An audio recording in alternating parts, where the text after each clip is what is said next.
out there? What's going on? Let me clear this shit. What's good? What's good? Y'all miss me? It's been a couple of days. How y'all feel out there? We've been through a lot in these last couple of days, right? Hurricanes. It's crazy out here, man. Governor election. What else happened? Trump seemed like he on tour again or something. I guess he's running again. His name is popping around. He's all in the news. I guess that has to do with the 9/11 memorial stuff, but still, why is his name popping around? Biden being Biden. I don't want to make nobody mad. However you feel about him, he's being him. That's in the news. Yeah. Well, today we're gonna talk about a few things today. The name of it is "Do We Protect Women and China versus Big Tech?" So basically, if we make it to all of the China versus Big Tech stuff, I hope we do, because the woman stuff we're gonna start with that, and I already know that's gonna spark a lot of conversation, and that might take a while. Once I get some people in here, anyways. And what else? I got a little bit about the jab. I think I'm gonna start with that. And I got some random news in here. And this stuff is not very organized, so you're gonna have to bear with me today. Even though I had time, it's crazy how when you have time, sometimes I don't know, procrastinate and then let it all just pile up on you and shit. So I'm still uploading videos right now, actually. So that's the reason why they're not organized. So it is what it is, y'all. My clip videos got a little bit of traction over the weekend. I posted some clips. I'm proud of them. I ain't gonna lie. It took a lot of time. It's really hard to do this stuff, y'all. Y'all think this shit is thrown together and easy, but it's fucking not. Not even just this stream. It takes a lot of work to do this stream. But when I edit and clip a video, that takes a really good amount of time, bro. Like, and effort and thought and energy. Woo! And anyway, so I posted a couple of videos and they got a little bit of traction. What I would like to do is like do a scavenger hunt for you guys, or challenge where y'all, because I'm gonna be posting these King Chuck ENT page ads. That's gonna be what the name of them are gonna be. Number 1, 2, 3, 4, whatever. I'm on number 3 now, I think. And and I'm just gonna pull clips from the latest videos. And so it'd be cool if you guys could go in the videos and then find where they're from or whatever, because I think that's pretty interesting. I think it would be fun. Scavenger hunt. Just go look for where those clips came from. Anyways, whatever. Anyways, I want to play the trailer. If you guys seen it or haven't seen it, whatever. I'm finna play this hoe. I'm proud of it. So y'all gotta watch this hoe with me. Check it. Hey, how y'all doing out there? Hey, 1, 2, 1, 2. How y'all feeling? How y'all doing? What's good? We want you to be an activist. So anyone that wants to join, just click the link and you can give your commentary. I love to hear from you. The whole point, I want to build this channel up. And I want it to be conversations between random people and random subjects. I want y'all to feel comfortable here, you know? I want y'all to be able to speak freely, you know, for the most part, and share ideas and try to figure out, you know, where people are on subjects. Because I say, you know, they got people thinking that they're conservative or liberal and making people choose a camp. And I think that it's way more complicated than that. And we need to talk about it so that people can see that there's people out there that's just like them, that's not cookie cutter, fit nicely into conservative or fits nicely into liberal. You know, I don't think anyone does. So, but I think that we're unaware of it because the media creates these products, you know, for us to consume. You know, they create these superstars, they create these, you know, brands, and we, you know, that's what we latch on to with our loyalty, and that's how we get lost, you know. Say, everybody, I appreciate your time. You know, I want to build a community, you know what I'm saying, a community of activists. I'm trying to build leaders. I want to teach them. I want to ignite them, and I want them to go out and make a difference in their community. And that's what this channel is all about. And I think that a lot of people learn from little conversations like we had today. They learn a lot from this, and and hopefully it gets them to care a little bit, and want to be a little bit more involved. Everybody's And that's why I make these videos, because like I say to the people that's watching, the people that's gonna watch the video, we want you to be an activist. We want you to go out there in your community and actually physically make a difference. Find something that you don't like or something that's going on that you have a problem with, and go out there and actually make it happen, because you can't wait for the government, because they're not going to do it. Historically, when have they? Only change happens from grassroots, the people actually going out there and doing the hard work of creating institutions, creating programs, creating systems to support the community, Yeah. And like I say, that's why I make these videos, is because I want to educate people and motivate them, and hopefully get to make some change, make some real, actual, tangible, real change. Y'all give the thumbs up. Don't forget to, give us a thumbs up, or thumbs down, whatever you decide. But participate by giving us a thumbs up, subscribe, and you too, brother. Hey, I appreciate your thoughts and your time. Like I always say, man, it's like therapy, man. I think doing this channel. I've been enjoying it too, man. So, but peace to everybody. Yeah, thank y'all for joining. One. Catch us on the next time. The show's broadcast on Wednesday and Thursday night around 10, 11 o'clock, and Friday and Saturday at like 1 a.m. I don't know what time that is where y'all at. So, well, that's Central Standard Time here in the U.S. So. All right, y'all. Peace. Like and subscribe and share. Tell your friends to come and join the podcast. Peace and love, y'all. All right, Pat.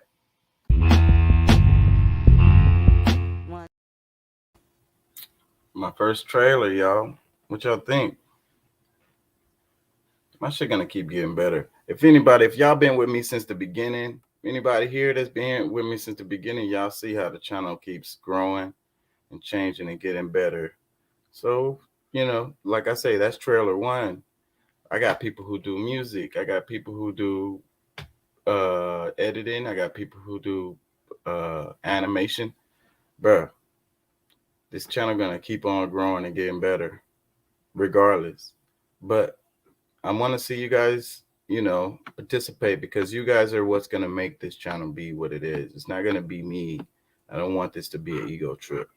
I want it to be about you guys interacting, making your comments, and basically being a part of the channel. I had some random ass news. Where did they go? And I got some shit left over from last time too that I didn't do. Y'all notice my videos always start off slow, so I tell people skip the first 30 minutes. Just skip past the first 30 minutes of the video. It don't heat up until about, 45 minutes. It always happens like that. 30 minutes or so.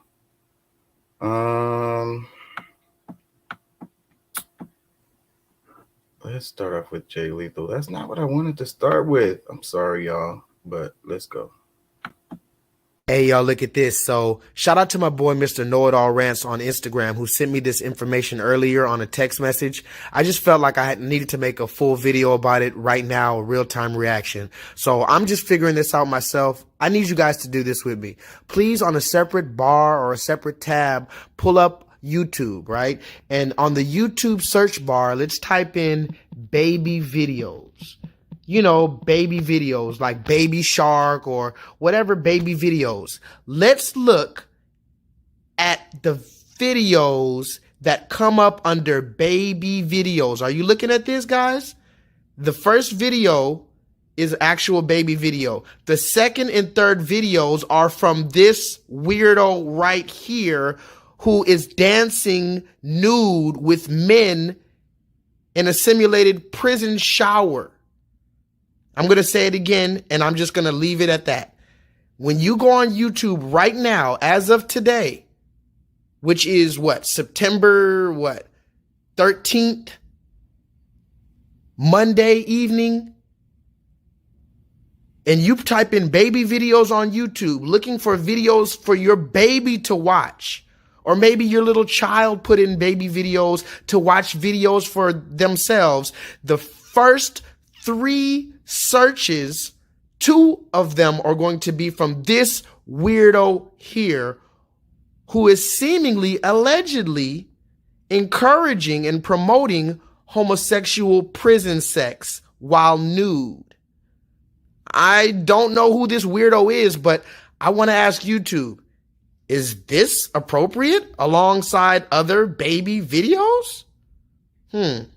Okay. Vibrate higher, y'all. Oh yeah, thanks to Trap Kings for the haircut. Y'all feeling it? He told me to shoot y'all out on the video, my little few viewers that I have. I like it. I like it. I like it. I might put a link. I didn't put it in description. Oh, I can do it after the video. Yep, I sure can. I can edit this and pop it in there. See, I'll do that. I'll do that. Like I said, I'm getting better. I'm learning how to do all that shit. The fucking tags, the titles. I'm learning that shit. I've been watching videos on how to build a YouTube channel. It's funny that I'm just now watching videos like that because I've been going at this for I don't know what. It's been almost 2 months now, whatever.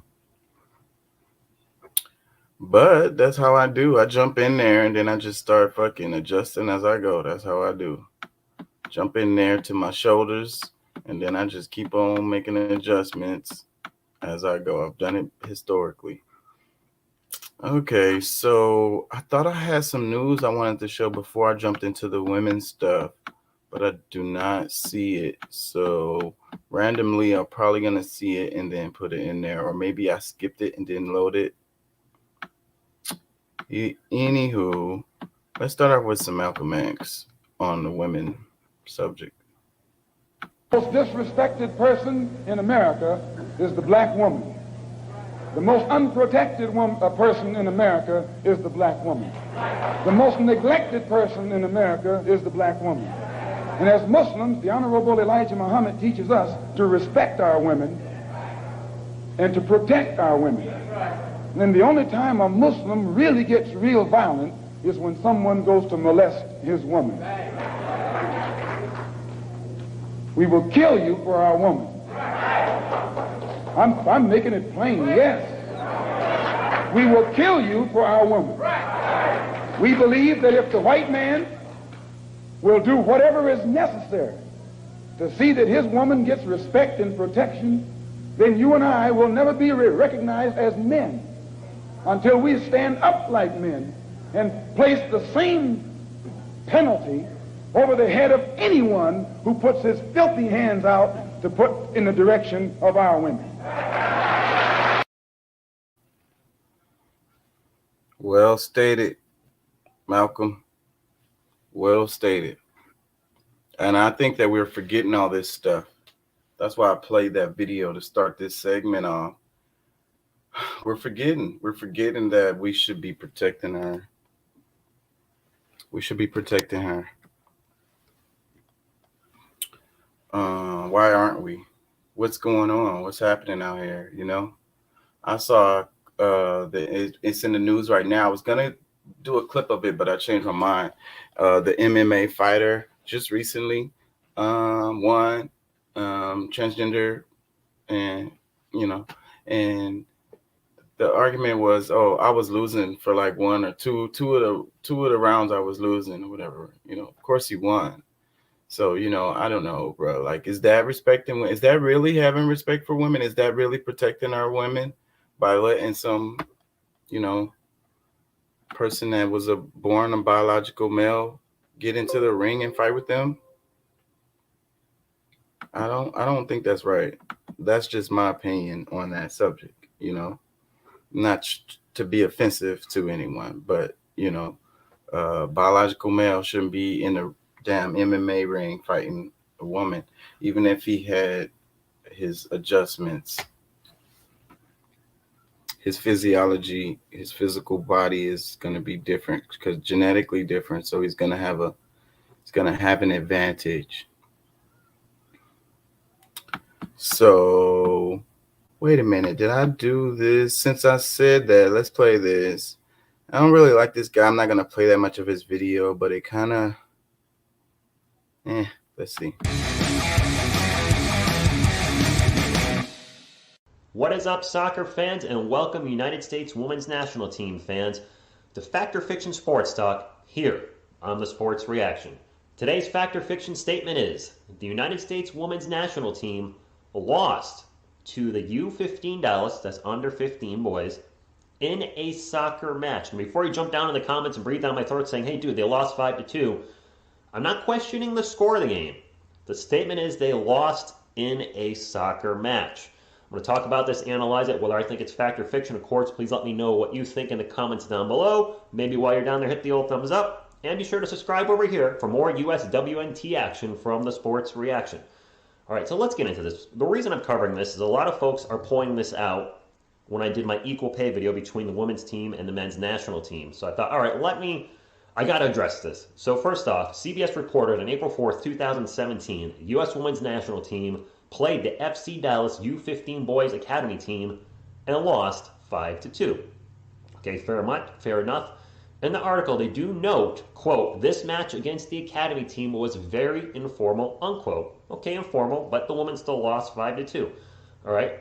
This match was part of the U.S. Soccer Developmental Program, and I want to read this verbatim what exactly this is. So sorry, I gotta look over here while I'm reading this.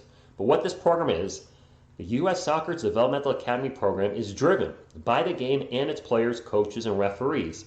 This game-centric approach allows for long-term development to occur through a deep understanding of what makes players successful around the world. As the sport of soccer grows in the United States, young players in our country need the proper environment to compete against the world's elite. The U.S. Soccer Development Academy program provides the optimum developmental environment for the nation's top youth soccer players, coaches, and referees by emphasizing development through quality training in limited, meaningful competition.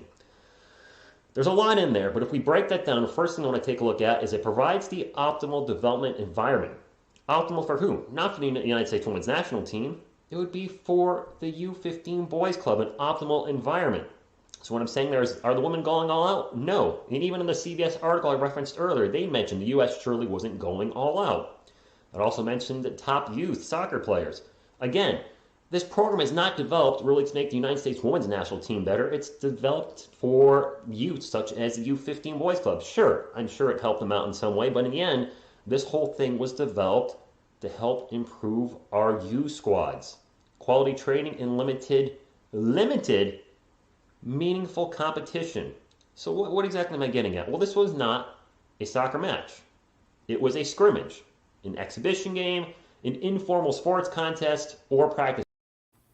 Blah, blah, blah, blah, blah. And that's an old story too. But the point is that the reason why I played that is that it's an example that men and women are not equal. Okay. So the feminist idea of men and women being equal is fundamentally flawed. But women's rights is humans' rights. So don't get it twisted on what I'm saying. What I'm saying is men and women are different. You have the women's soccer team, the best in the world soccer team, playing against some high school soccer team, and they lose. Maybe did they lose on purpose? I don't know. I don't think so. I really don't, because the argument that the chick was having, the reason why that went viral at the time was because she was saying that the female soccer players should get paid as much as the male soccer players. And I mean, that's a whole nother argument. But what I'm saying is that the complexity of the game is different with the men's game than the women's game. Okay. The skill level of the players is different. Okay. So that's why women should compete against women and men should compete against men. It's no shade on either gender. It's just that one shouldn't be competing with the other in a sports type of way. We support each other anyway. It's the yin and the yang. You know what I'm saying? It's the light, it's the plug and the socket. We fit together. We help each other. So that's why the name of this is Do We Protect Women? So that is a premise that we're not equal, that the men have this physical prowess. They're stronger as far as being able to handle physical activity. So then therefore they are the better one to be the one to protect them as a group. If it's just the two of them, let's say. So he needs to be the one to go out in front and be the protector because he is more physically capable of doing that. That's really simple. So that's what I mean by do we protect our women? And especially here in the United States, do we protect our women? Do we? Have we gotten away from that? You know, what are we doing out here? If we're not protecting our women, what the hell are we doing? Right? That's the whole thing. It's the kingdom. It's the empire. It's the structure. It's the home. You know, it's the children. Basically, it's everything. So what are we doing? What are we doing? Check this out. New this morning at 6:39, police are looking for the suspect behind a brutal attack on an escalator at a Brooklyn subway station. Watch as the suspect kicked a woman in the chest and knocked her down and back. This happened last Thursday night at the Atlantic Avenue Barclays Center station. The 32-year-old victim had words with the suspect, we understand, before things turned violent. He had bumped into her. She was not seriously hurt. 6:30. Are exclusive with the woman in that altercation with a Chicago police officer while walking her dog. Nikita Brown believes she was targeted because of her race, and she is speaking out for the first time about the incident, which is now under investigation. TJ Holmes is here with more. Good morning, TJ. Driving while black, swimming while black, napping while black, working out while black, biking while black, sitting in a Starbucks while black. There's a long list of incidents in which mundane, non-threatening behavior by African Americans have led to police incidents. Well, this Chicago woman says now add to it walking your dog while black. It's an incident you're about to see that has now led to a police officer being taken off the street. I thought I was gonna die. I thought he was going to kill me. I had it in my mind that I was going to be shot. Nikita Brown describing these moments, captured on cell phone video of what she calls an unprovoked assault by a Chicago police officer. Brown is speaking publicly now for the first time about how a routine walk with her dog late one night led to this. It's an official incident. That's fine. Now understand this. Brown begins recording as the officer gets out of his vehicle and approaches her. Please respect my space. It's COVID. 6 feet. Brown says the unmasked officer got closer and was aggressive from the start. This video, taken by bystanders, shows the officer following her on the beach as she says she was headed for an exit. But then she stops, turns around, and things escalate. When you see me stop and turn around, it's because this man, big man, taller than me, larger than me, is literally 5 feet away from me. I feel him on me. Why did you take your phone out? Oh, I was looking to see who I can call for help at that point. Even if somebody didn't answer, at least leave a voicemail and say, hello, hi, this is where I am. This is what's happening. If you call me in the morning and you don't reach me, I'm in jail or worse. Video shows the officer grab for her phone and things get physical. Her phone is knocked to the ground as the altercation goes on. The officer eventually gets a hold of her before the two finally separate, and then Brown walks away. She says there were other people on the beach that night, but believes she was targeted. Why did this happen? My honest answer, Black women walking after hours. I guess I look suspicious. Chicago authorities are now investigating. I saw the video. I was quite disturbed by what I saw. The case has been handed over to COPA, the Civilian Office of Police Accountability, a civilian-led oversight agency within the Chicago Police Department. In a statement, COPA Interim Chief Andrea Kirsten says, "We have a responsibility to investigate allegations of police misconduct and determine if they are well-founded," adding, "If violations did occur, COPA will hold the officer accountable." This morning, that officer, who was yet to be identified publicly, has been placed on desk duty. But Brown's attorney, Keenan J. Salter, says that's not enough. This officer should never be placed in a position of trust in the city of Chicago again. This experience, the trauma, is something that I never want to happen to anybody else. Brown says she's grateful she was able to, in her words, survive the encounter and not become the next hashtag. I hope it's not going to be a say her name type of situation, because I'm another person that was, shot and killed by a cop, and that, it's going to be written off as I'm this bad person that resisted arrest. And guys, the park was closed. She didn't realize it. That's one thing. Also, she got to go home that night. So a lot of people look at it, she says she's getting response like, hey, everything's fine, just let it go, and the end of it. But she says it's important to speak out because you can't just wait until there's a tragedy at the end. You can't just wait until there's a death. Hey, what's going on? What's up, man? You see that video? Yeah. Does that sound better? Yeah. I'm turning my volume too. Yeah, man. I saw I think I've at least seen most of it. It's crazy. I mean, things that's been going on for decades, even longer probably, and it's just like still happening. I just don't understand what triggers that type of mindset. What pushes these guys, especially to attack a woman? Because we know when it happens with a guy, it's kind of a black guy. That's kind of what it's almost to be expected now. But to hear, to see that the guy that cop trying to subdue the young lady, is just like, it probably would have been a lot worse if he was able to take control. That's what's scary about the whole thing, and that's why she say, like, even though people like, okay, it's not a big deal. No, this is a big deal, because this is an example of a behavior that's, a systemic behavior, Yeah. But the theme of it is women overall. Like, did you see the one where the guy kicked the woman down the stairs on the escalator? It's a short video. Well, I think that's kind of where I was when I came in. Okay. It was, yeah, that's crazy as hell too. In the mall or something. Yeah. Yeah.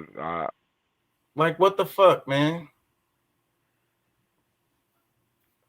Anybody that was in the around at that time should have fucking got on his ass. Yeah. To me, I guess I'm more surprised that it's one of us. Whoever was in the room or in the area, the vicinity, should have got on his ass, because she brushed past him. Wait, no. He brushed past her on this escalator or whatever. And then she said something, and then he was mad, so he kicked her down the damn. What the fuck is wrong with you, bro? You need your ass whooped. You need a spanking. Ass whooping. That's yeah, straight up. Yeah. Yeah. So that's the theme of this. Did you see the video, the little short Jay Lethal one with the YouTube search? Did you see that? No.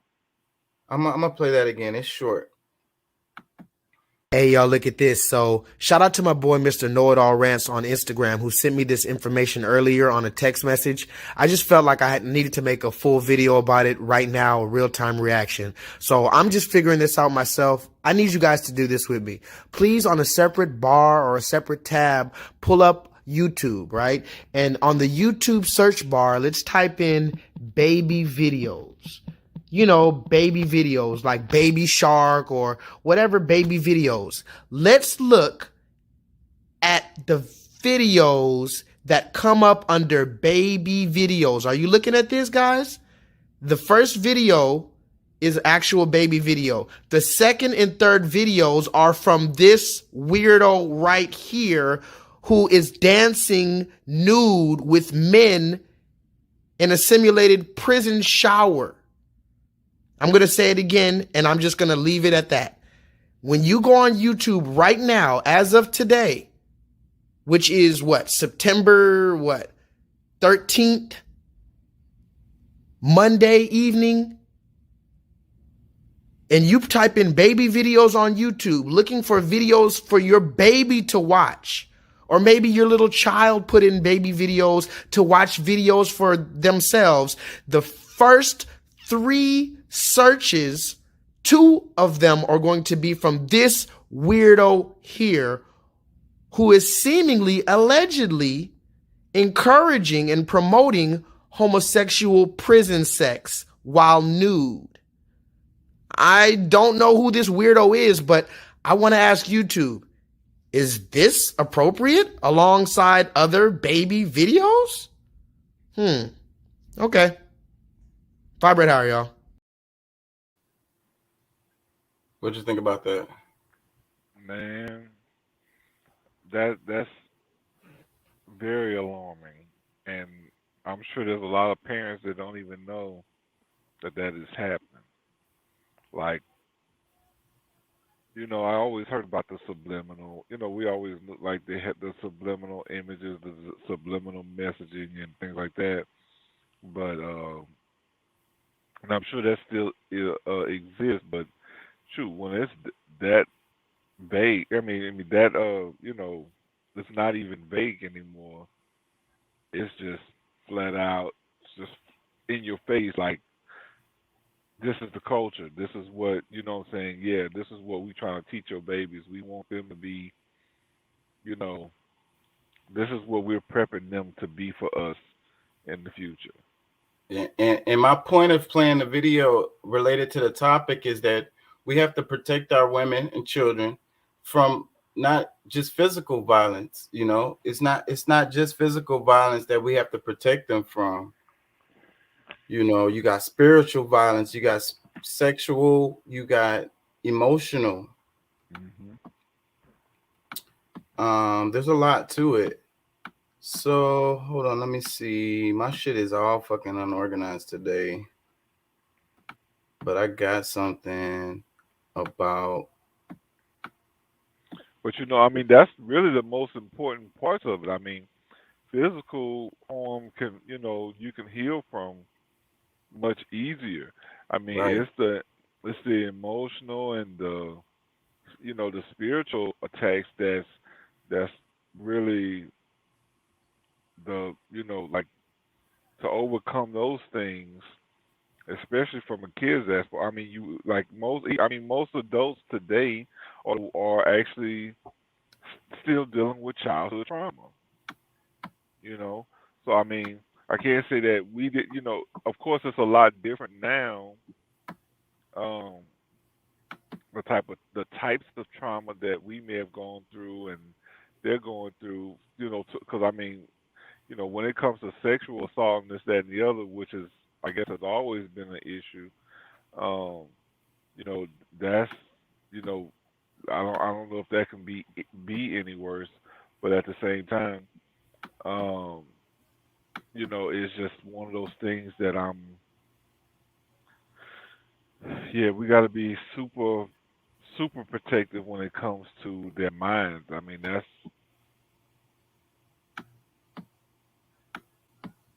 we could have a bunch of kids that's ready to destroy this whole thing, and What are they doing, man? Watching TikToks? What's on those TikToks? Yeah, I've seen some weird stuff pop up on my timeline.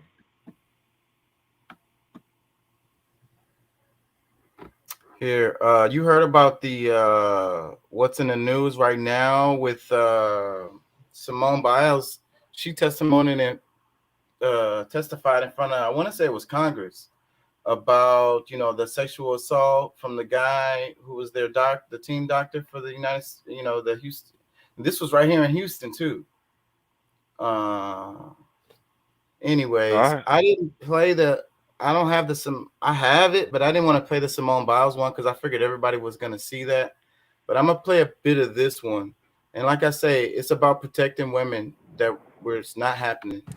Good morning. Thank you, Chairman Durbin, Ranking Member Grassley, and members of the Judiciary Committee for inviting me to speak today.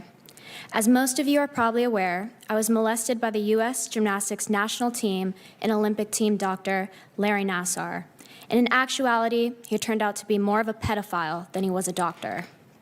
What I'm trying to bring to your attention today is something incredibly disturbing and illegal. After telling my entire story of abuse to the FBI in the summer of 2015, not only did the FBI not report my abuse, but when they eventually documented my report 17 months later, they made entirely false claims about what I said. After reading the Office of Inspector General's OIG report, I was shocked and deeply disappointed at this narrative they chose to fabricate. They chose to lie about what I said and protect a serial child molester rather than protect not only me, but countless others. My story is one in which Special Agent in Charge Jay Abbott and his subordinates did not want you to hear, and it's time that I tell you. In the summer of 2015, like I said, I was scheduled to speak to the FBI about my abuse with Larry Nassar over the phone. I was too sick to go meet with anyone in person, and talking about this abuse would give me PTSD for days. But I chose to speak about it to try and make a difference and protect others. I remember sitting on my bedroom floor for nearly 3 hours as I told them what happened to me. I hadn't even told my own mother about these facts, but I thought as uncomfortable and as hard as it was to tell my story, I was going to make a difference, and hopefully protecting others from the same abuse. I answered all of their questions honestly and clearly, and I disclosed all of my molestations I had endured by Nassar to them in extreme detail. They told me to start from the beginning. I told them about the sport of gymnastics, how you make the national team, and how I came to meet Larry Nassar when I was 13 at a Texas camp. I told them that the first thing Larry Nassar ever said to me was to change into shorts with no underwear because that would make it easier for him to work on me. And within minutes, he had his fingers in my vagina. The FBI then immediately asked, "Did he insert his fingers into your rectum?" I said, "No, he never did." They asked if he used gloves. I said, "No, he never did." They asked if this treatment ever helped me. I said, "No, it never did." Yeah, it's pretty hard to watch. What was I gonna say? Made me forget what the fuck I was gonna say. Damn, what do you think about that? I lost it. Man, it's Oh, the it's FBI. heartbreaking. She reported, she was talking about her reporting this to the FBI, and then like you could tell by the questions, like you know, so they never made a report, and the report was false or misleading or whatever. So the thing is, this dude was doing this stuff for the longest time and continued to get away with it, even though people was, like her making actual reports to the FBI. The FBI come and investigate the shit and then don't do nothing. Who can you expect? Who can you expect to do something if the FBI don't do nothing about it? Well, and I think that brought me back to the original thought that I had when I was watching all, while I was listening. You know, we have to really be careful to think that, just because this is an agency that's supposed to be high honor, in which I think that for the most part, it probably, for the most part, it is. Like I just like police officers. I think that the majority of police officers are good, and it's the few bad, and the same kind of thing. With races, they stand out. They make a bigger impact in, on our, they've made an impression that kind of sticks out, even though it's a small percentage of them. But these people, they obviously are allies to people like that. Certain criminals, to where they aid them in a sense. You know what I'm saying? Like, just can't just really just assume, because like it'd be good if you can find, be able, because I wish that we could tell who was real or not. But I think after the fact, it tells us that whoever it was she made this complaint with is more of an ally to a criminal than it is to a victim. So I think that's and I mean, that might be a little bit out there for some people, but at the same time, we just gotta, call it what it is and look at people's actions based on, because, yeah, I mean, some people do make false accusations, but at the same time, if you don't have proof, that like, you have to take it with full seriousness and try to push it along to be able to really get to the bottom of what really happened. And they have ways though. They have ways. They have ways. Them niggas be figuring out how they be figuring out all intense as fucking intrinsic as complex as fucking events that be happening. They got ways, Just didn't bother to do no investigation in those situations, I think. Yeah, I mean, they didn't. That's the part that I'm really trying to express here, is that you know because they did not push the issue. This is more something that they had more empathy for the The guy. yeah, the And that's criminal. the point. That's the point of this. That's the point I'm trying to make, because we're not protecting our women. That's what I was saying earlier. As a community, we're not protecting our women good enough. We protect fucking dudes like that. Yeah. The women are the ones need protecting, not this dude. No. They can Like I find said, another coach. well, yeah, and I mean, and that's the thing. Like, and that happens. That's a aspect that we have to look at too. Is that, I mean, sometimes they look at the the status of this guy, or in person. I mean, because I think that maybe it's rarely, but I'm sure it happens too with females. But at the same time, we really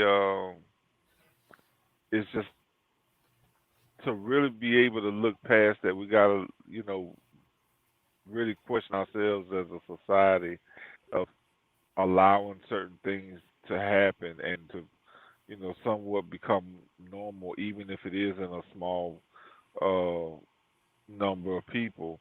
We just have to be able to dig, because we just have to. 'Cause, I mean, the way our system is set up, yeah, you're innocent until proven guilty, but if somebody's making you know allegations and they have credibility as well, then you really just have to push forward and shoot, maybe pass it on to another cop that might be able to you know find more out about what's real. I mean, whatever needs to happen, but I'm definitely for for protecting our women. That's you know without our women, there's no us.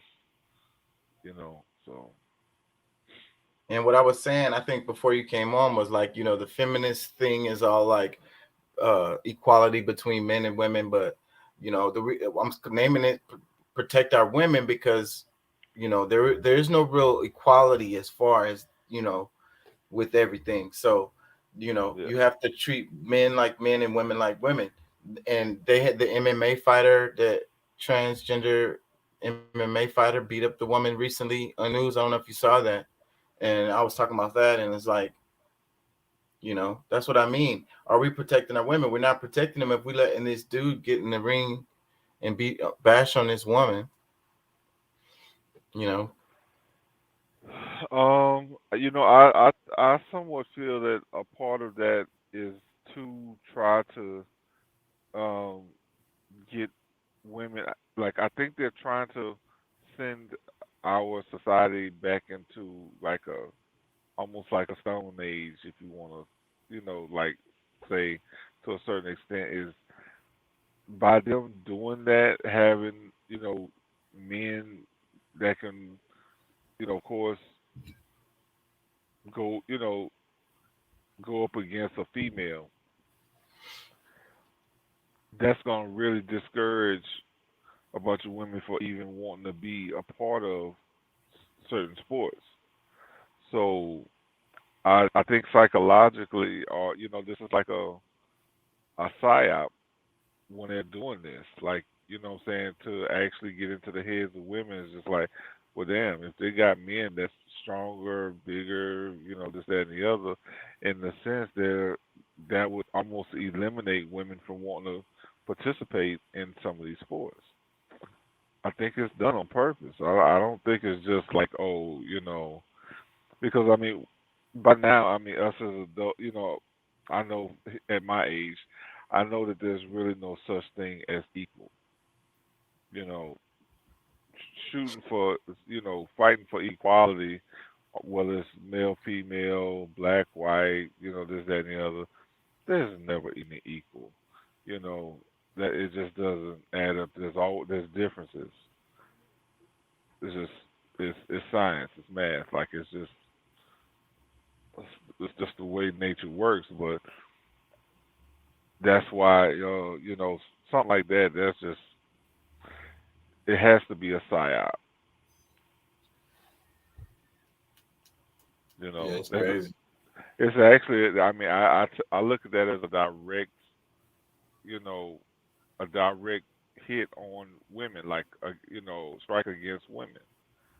They're really trying to, I guess, in some ways, because you know, there's a certain group of men that actually, you know, want to see us back in the 20s.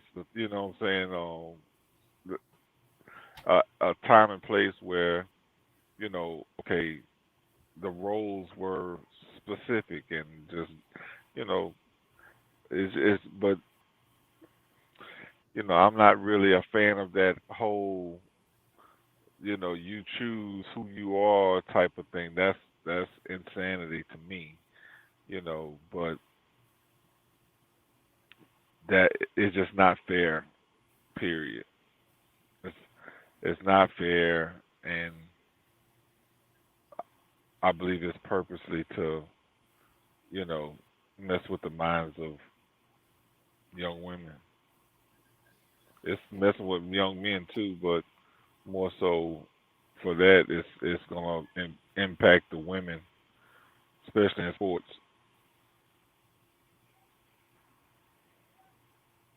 I'm gonna play a quick news story. Check it. First tonight, they left on a cross-country trip. It was supposed to be an exciting time, one full of memories they would never forget. But the family of Gabby Petito is now left with unanswered questions, so many of them, and heartache not knowing where she is. Her boyfriend returned to Northport without her. Fox 13's Kimberly Quizon is joining us now live at the Northport Police Department. So, Kim, any new developments at all in this case tonight?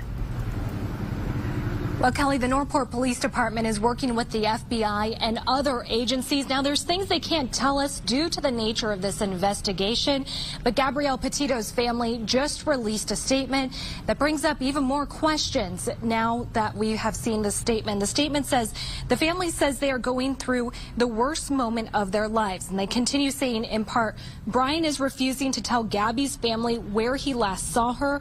Brian is also refusing to explain why he left Gabby all alone and drove her van to Florida. These are critical questions that require immediate answers. The family begs Brian Laundrie's family not to remain in the background, but to help find who Brian referred to as the love of his life. Now, Laundrie and Gabby Petito had been traveling in a van together, documenting their cross-country trip. When her family last heard from her at the end of August, they grew concerned. Knowing this was unlike her to lose touch, they reported her missing over the weekend. And earlier this afternoon, the Laundrie family released a statement through their lawyer saying a search has been organized for Petito in or near Grand Teton National Park in Wyoming. They hope she would be reunited with her family. And at this time, Laundrie has not spoken to investigators, but instead referred them to his family lawyer. I think that's the most concerning thing about this. You had someone who was in constant communication with their family on a pretty regular basis, and then all of a sudden nothing. Then all of a sudden the person she was traveling with is back here, and she's not here. That person's unwilling. What did you think about that?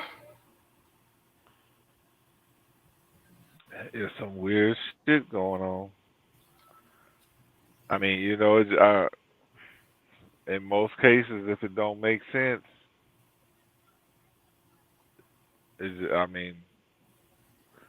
most things add up.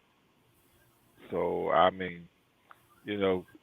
sure there's a slight possibility that he has nothing to do with it, the boyfriend or whatever. But more than likely, he's the direct. He is the culprit. You know what I'm saying?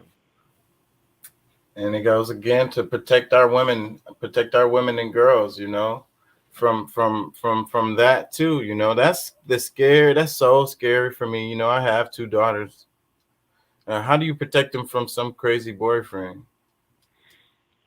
Oh man, and that's the thing. I mean, because of course, choosing is always gonna be, the biggest step in that. But at the same time, I mean, I forget what you call what's the actual professional term of it, but narcissistic type, or people who they pretend well.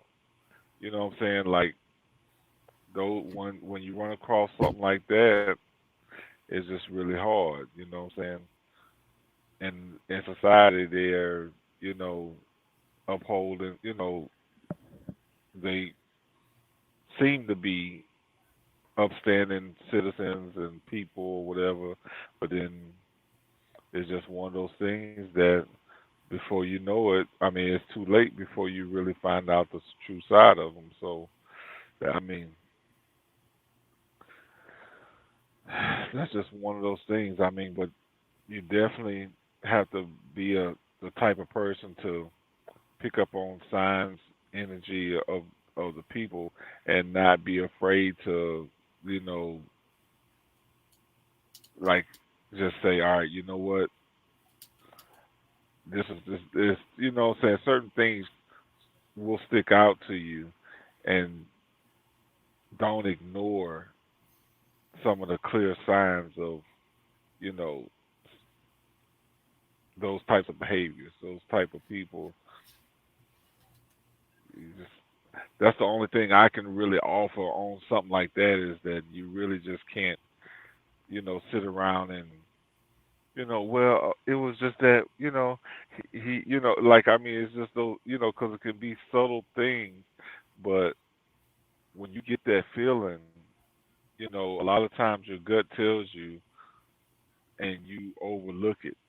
And I think a lot of times, women are maybe even taught to kind of overlook certain things like that, or even because of the relationships they had with their father, their parents, period, may influence them to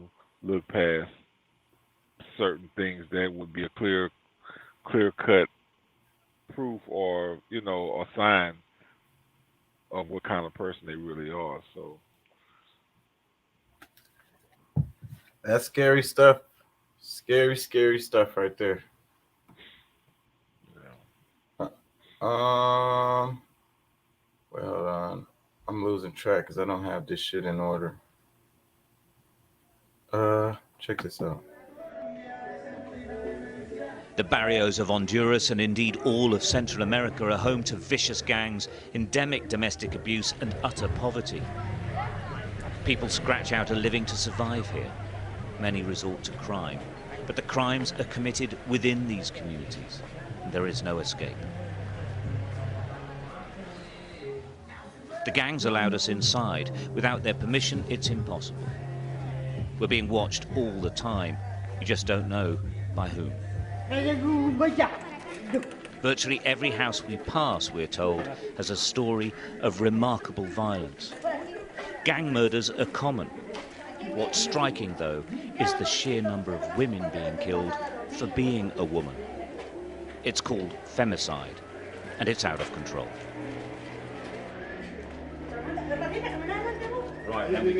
We were taken through a house of corrugated sheets and wood, heading to meet the surviving victims of this femicide epidemic. They're really pretty much on their own now. Yurette, Rosalinda and Isaac's mother was murdered by their stepfather. Their uncle took them in and he was murdered. Relations help them as much as they can, but this little boy is the one who protects his sister and brother. All they have is this photograph of their mum. It keeps them going. What effect living through your mother's murder has on such little ones is difficult to gauge. But Yurette has a burning desire for revenge. Their mother's picture is always with them. A veces siento, cuando me pongo a pensar en ella, porque como ahí tenemos una foto, cuando miro la foto me dan ganas de... No, Eva, la gente, todo el mundo me toma mal, dicen que yo estoy enfermo en la cabeza. Porque yo digo que yo el día que mire a Maite lo voy a matar.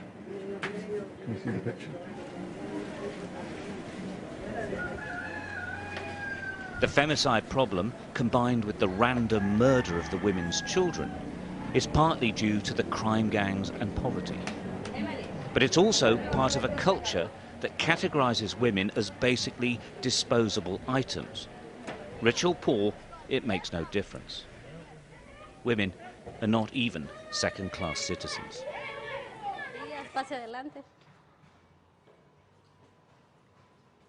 Liliane was beaten to a pulp by her partner. The police wanted money to help, and they wanted her sister for sex.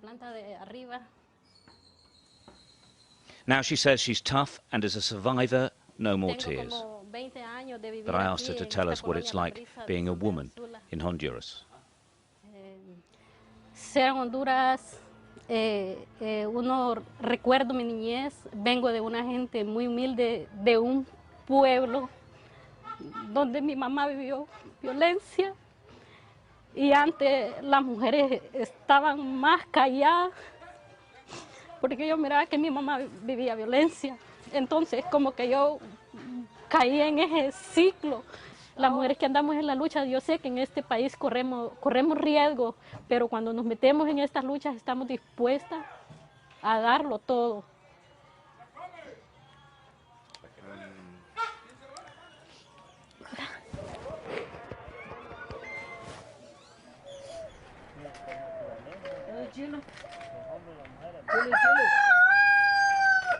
Central America is one of the most dangerous places to be a woman on earth. A religiously conservative society offers them little protection. If these very young girls, already pregnant, can wish for anything for their babies, it's that their father protects them, or they have a boy who at least has a chance. Stuart Ramsey, Sky News, Honduras. What do you think about all that? Tough to hear, tough to watch. I mean, you know, honestly, I think that that kind of thing could actually, I mean, it's tough for people to imagine But I think sometimes we have to really kind of look at our own society, the types of things that we allow to happen here, that this very same thing could be happening right here in this country. And you know, I don't think that us as people and in the majority really understand what types of things are really happening right under our noses, because we just like living day to day. But that's usually how they get you, is slowly making different changes. Because I don't know if people remember when one of the things that what was Hillary, one of the things that Hillary was going for was that whole Sharia law. That was the whole thing that was going on. That they're doing in the Middle East, and a lot of those, what we call the Middle East. That's North Africa. You know what I'm saying, as far as I'm concerned.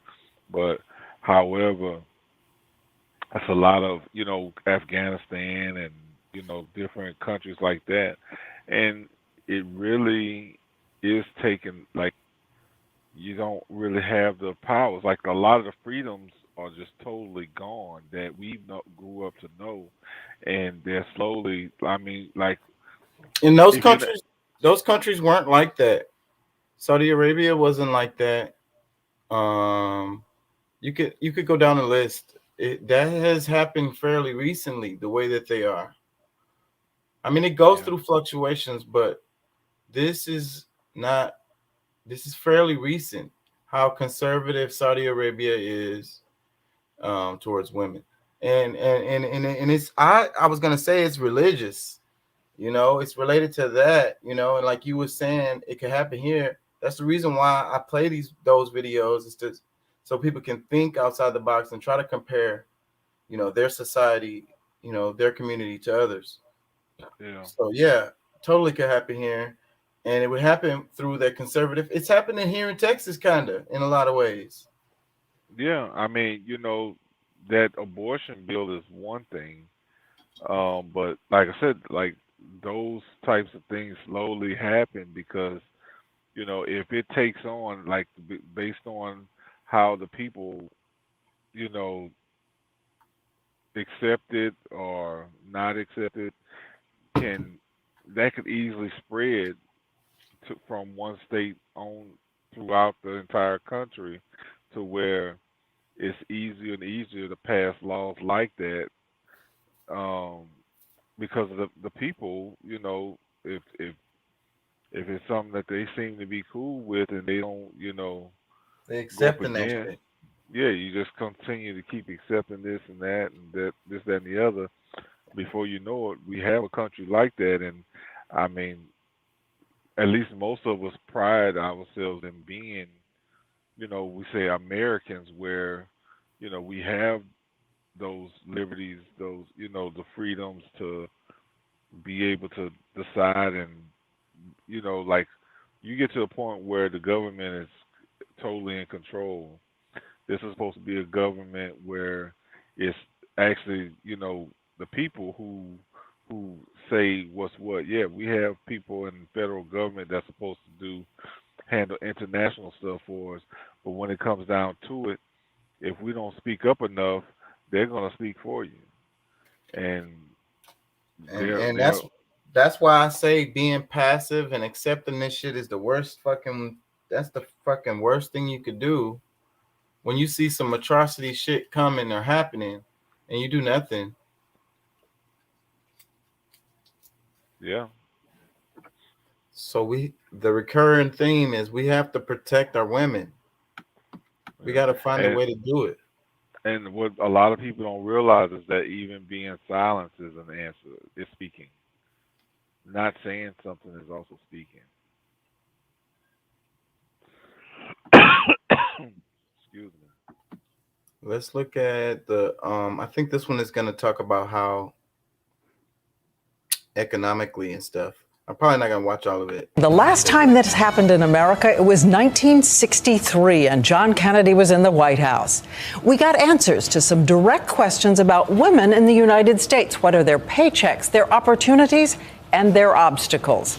Well, now tonight, almost 50 years later, those questions have finally been asked and answered once again. A huge new report on American women, where gains have been made, where ground has been lost. And we have two correspondents on the case tonight, Elizabeth Vargas and Jake Tapper, who starts us off at the White House, where the study was released just today. Jake. That's right, Diane. Good evening. The White House released today what it called the most comprehensive study by the government on women in almost 50 years. Each day, 72 million women in the U.S. get up and either head to work or look for work. They're a group of women who are better educated than ever before, but they still make less than their male counterparts, on average only 80% of what a man makes. Jihan Lee graduated with a master's from Columbia and went to work for a magazine in New York City.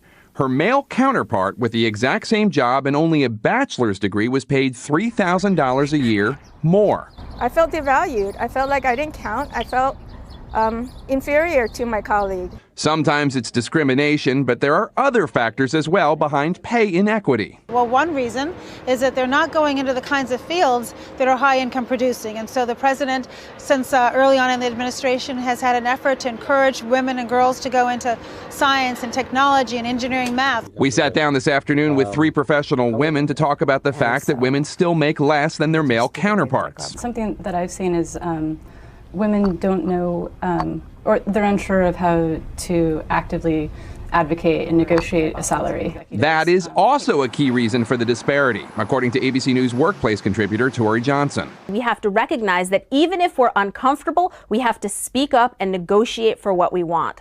Good Morning America put that theory to the test, telling volunteers they'd be paid for their participation in a game anywhere from $5 to $12, but it was negotiable. I would like the max, of course. Half the men, but only a third of the women negotiated. $5 okay? Yeah. Great.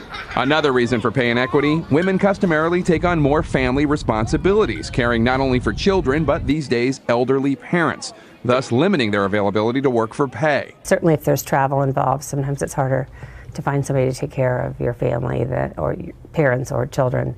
ABC News' Claire Shipman says corporate America has been adapting. When companies let people work the way they want to work, they find that productivity skyrockets, in some cases up to 40%. The White House says it's pushing not only workplace flexibility rules, but also on the subject of pay inequity, Diane, something called the Paycheck Fairness Act, which failed in the last Congress, but the administration says it will continue to push. Diane. Okay, Jake, thanks. And now we turn to 2020. Yeah, so that's an old-ass video, but how relevant is it to today? I think it's still very relevant. I've even had conversations with women about, the unfairness of pay, and, we actually had somewhat of a debate, but, I think when it comes to an equal job, because, men usually do take up more serious,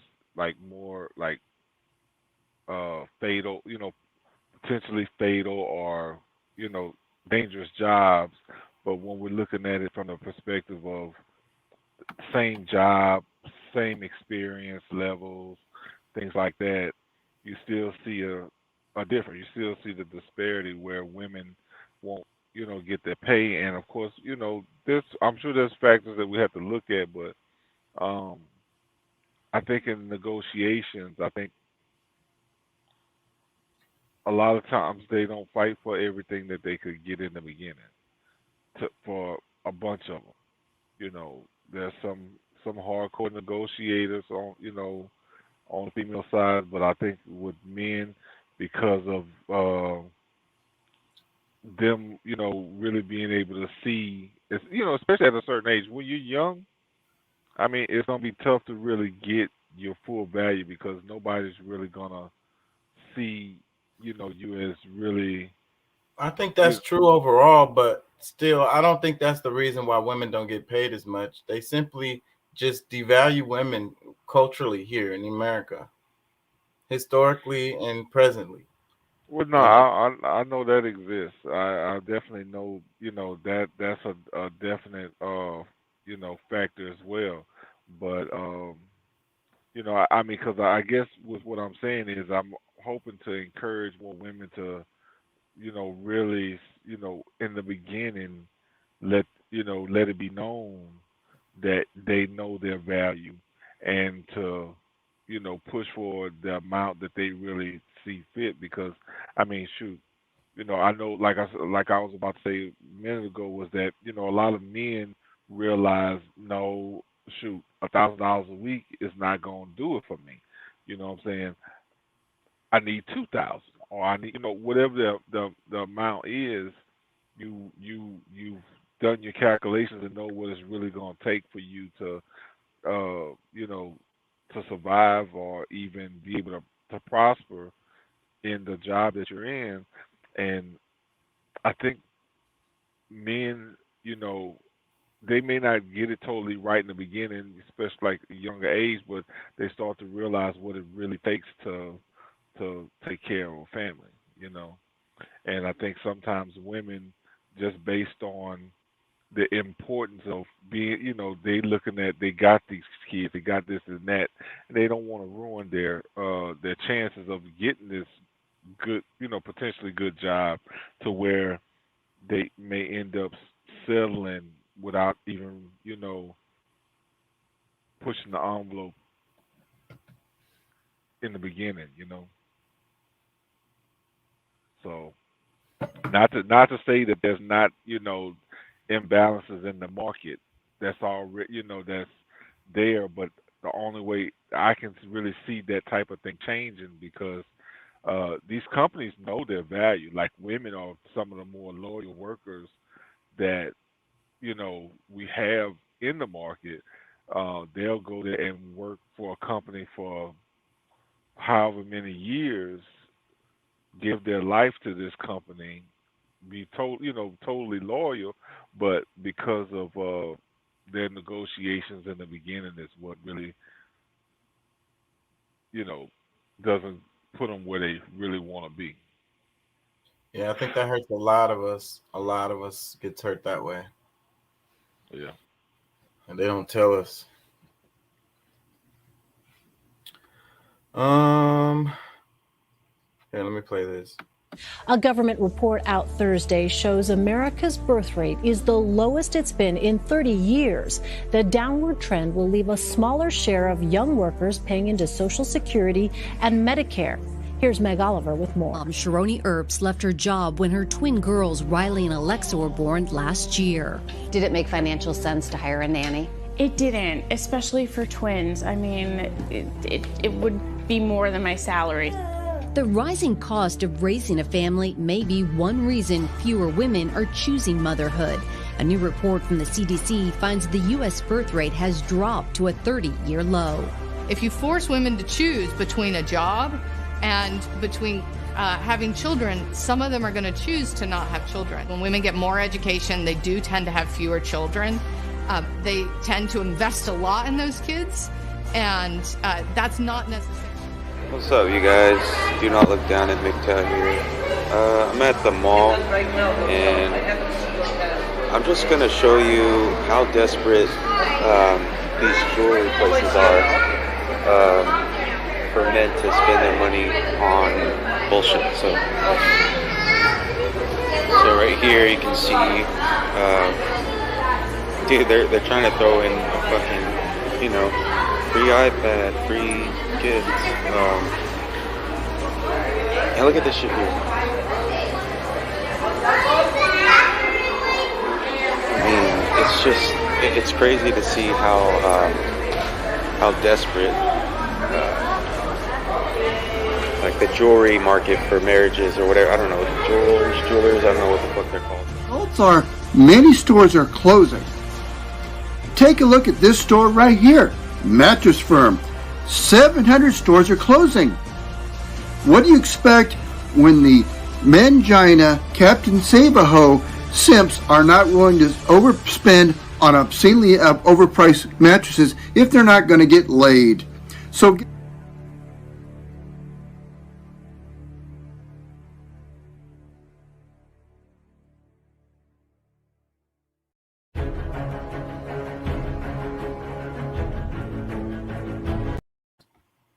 What'd you think about all that?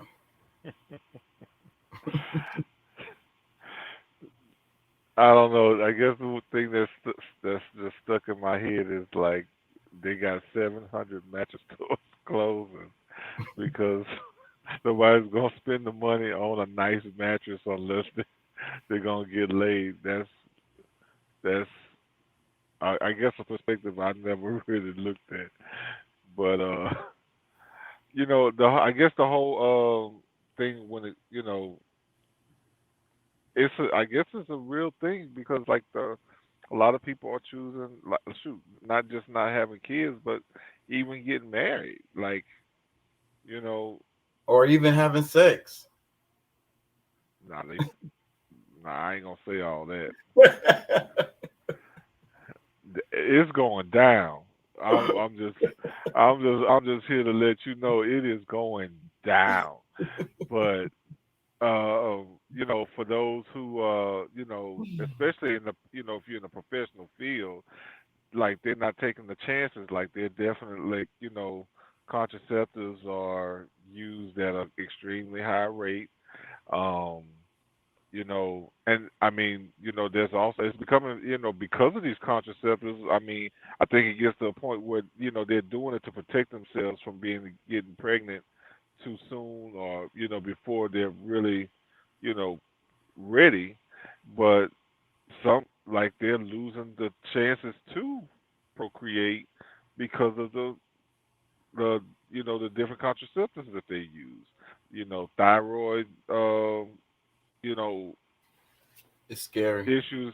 Yeah, these thyroid issues it's a thing, and the birth controls and all that kind of stuff. These different chemicals they're putting in their body, they don't realize is really over the long term just is I harming saw them. a But video that said it's even builds up generationally, and that might be what explains some of the chubbier women because um their moms even or whatever was taking like the certain types of birth controls, and then they took it too, and well, it yeah, builds up.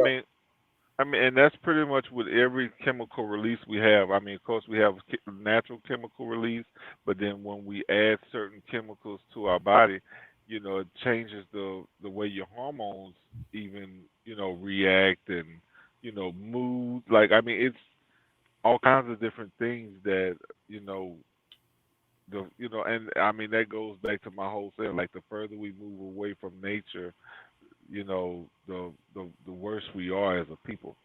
So, um, technology is a gift and a curse. You know. Yeah, it's scary. And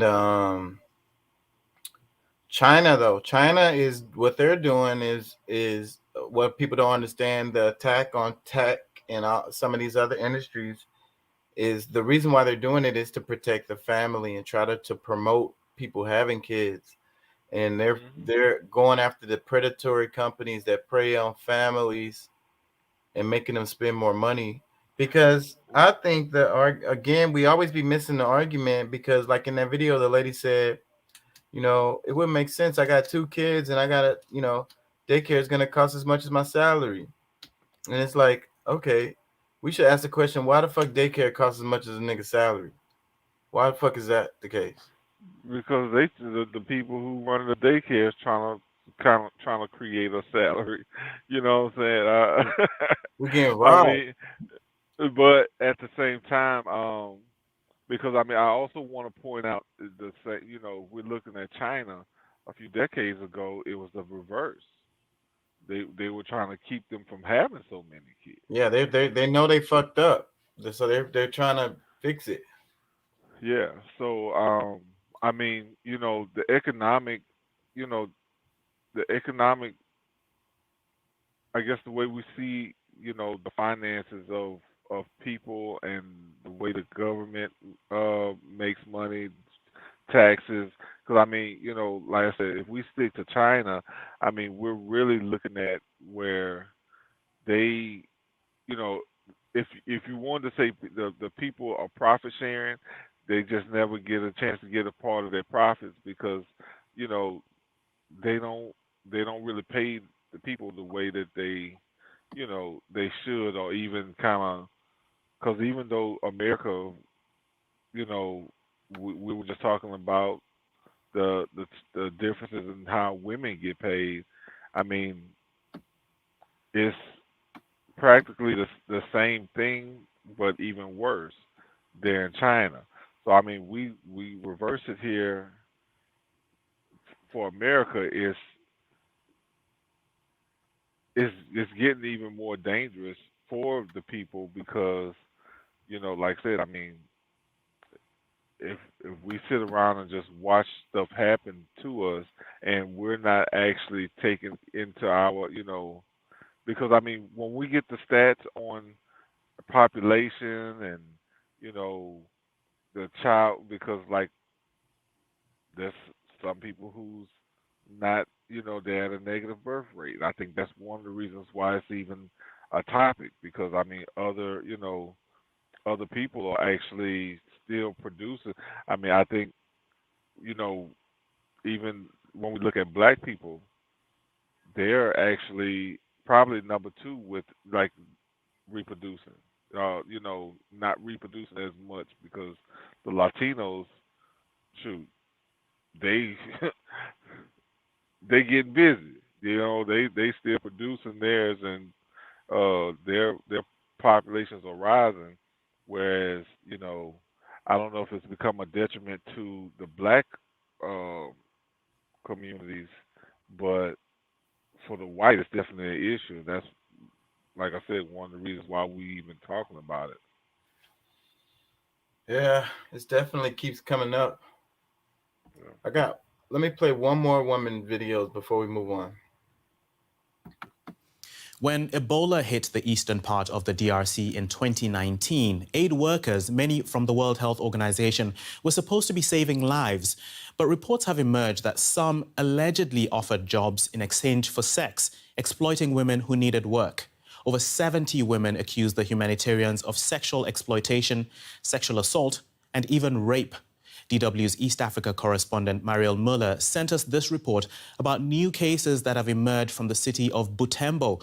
The 2 women whose accounts we're about to hear did not want to be fully identified. Desange has to be mother to those her sister left behind. She blames a WHO doctor for her sister Pendesa's death. That doctor promised my sister a job, saying that they would be working together. And that is when my sister Pendesa got pregnant, even before she started working. With that, the problem began. He turned his phone off. Pendesa needed to hide her situation from her husband, who was working away from home. She decided to have an abortion. That's risky in DRC. And things went wrong. She went to the hospital. At that time, we could not accompany her because of Ebola. When she got there, she did not even spend the night. They didn't treat her and she was taken to the Ebola camp. The doctors assumed her bleeding was Ebola, not a botched abortion. She died that night and was buried like an Ebola victim, isolated from her family. Her husband never returned. Desange struggles to provide for the 3 children. She blames the WHO worker who abandoned her sister. He should be arrested. This woman's story is similar, but she survived. We'll call her Masika. He told me he was a doctor working for the Ebola response team. She had 3 children and no job, so she took his offer of work as a cleaner in exchange for sex. But he got her pregnant and pressured her to have an abortion. I got the abortion because it was a difficult situation in my life. He told me I did not come here to build a family, but to work. For me, it was a situation of life and death. The doctor blocked her calls. Her family threw her out. Now she's rebuilding her life alone. This group is breaking a taboo by talking about how contacts between aid workers and local women can end. They say it's sexual exploitation, an abuse of wealth and power. Now, a woman knows that a humanitarian is not allowed to abuse her. She has a helpline she can call. If the person is not punished, the woman can be psychologically troubled and can't return to her normal life. The WHO has launched an investigation into media reports of dozens of exploitative relationships between its staff and local women. It said it could not talk with us until the investigation is complete. Desange says her whole family was betrayed by those sent to help. WHO should take steps so that others can see it and they don't repeat this stupid behavior, because these are serious issues. For more on this story, we've invited journalist Robert Flemmerfeld onto the show. He joins us now from Bukavu, South Kivu province in DRC. Welcome to DW News Africa, Robert.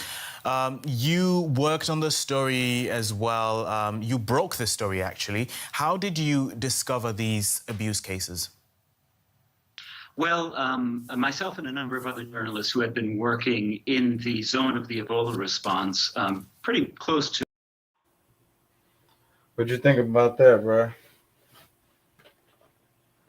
Well, I have to mention before I really go into it that guy looked like Dave Chappelle when he was playing Prince on the Chappelle show. But no, you know, it's kind of scary to me because I mean, it stuck out. You know, I mean, different things stuck out to me.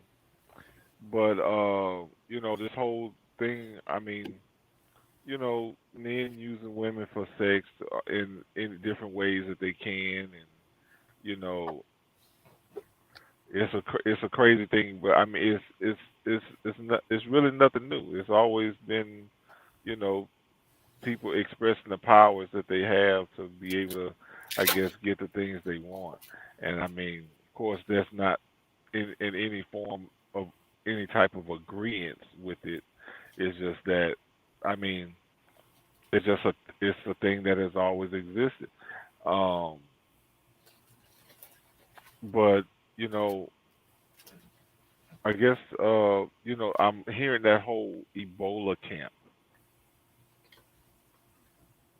That right there just really bothered me, just hearing that, because that kind of, it sounds like, you know, and the same group of people that's trying to implement certain things here in the West or in our, you know, part of the world, as far as these different camps, you know, could be, you know, the C camps, you know what I'm saying, like the B camps or non-B camps, you know what I'm saying, that type of stuff, you know what I'm saying, like this, and making people powerless to where they can't even fight back, because it's like they're looking for the people that put them in that situation to solve it. And you know, that's a place that nobody should want to see themselves be, no matter what your political stance is. I mean, I don't. That's why it bothers me so much about these liberals. Yeah, I mean, you know, we got to keep a balance, because you know, is total conservatism the answer? No, it's not. But you know, extreme liberalism is not the answer either. So you know, we can't allow certain liberties to be taken away, especially the right to be able to fight for yourself or to protect yourself, or else we end up in the same kind of boat that some of these other countries are dealing with right now. So I mean, I know that was a little bit off of the subject, but I think that's an important thing to point out, because you know, we're experiencing and seeing things that they've already started going through that could come here too if we're not careful. If we rely on all of these institutions, government or whether it's private institutions, well, most of them that, you know, we have considered to become like government institutions, because but whatever they say is things that we hold, you know, in high regard, but we they're private companies. You know what I'm saying? They have a way of being able to influence the masses because of whatever type of scientific knowledge they supposedly have. That's in a lot of cases conflicting with um, more independent sources, to where if we really listen to everybody and you know make our decisions based on all of the information that is available to us, instead of these you know companies that's been promoted to us that they are the end all be all. Man, we gonna be in bad shape. And I think the most most Americans want their kids to be able to live what we considered, or what we've built up to be, what the American dream is, but they're not acting on having those things to be available for their kids or grandkids as they get older. And of course, like, people who have a few more resources don't necessarily worry about it, because that they know if they're set them their kids up or grandkids up financially, they'll be able to get past a lot of this. A lot of them will live above the law, but for the majority, they're pretty much robbing them of their liberties, and they don't even see it. It's so scary. And they were talking about camps on the internet way back in what, 2012 or 2000, I don't know, 2008, 9. Man, governments don't plan. Like, we start hearing about these plans, within 5-year periods, 10-year periods. But a lot of these things have been going on for 500 years. A lot of the plans that's being implemented now today is 100-year-old, 200-year-old plans that they put into place. That's because instead of shocking you with a full something that is gonna change overnight, no, they drag it out. They slowly make the different things that is tolerable to the people, because we have to be the toughest ones to be able to make those changes on, because of the system in which we were built up. Over in China, yeah, they had a republic a long time ago, but the whole communist type party allows them to be as strict as they want to be, and what they say is going to happen tomorrow. Like they had, when that's just like when I don't. Of course, I don't know the actual, how everything played out, but they out in the middle of the street whooping people, beating them with sticks and stuff, telling them to get their ass in the house when COVID and all this stuff started up, and they're showing, at least parts of China where this happened.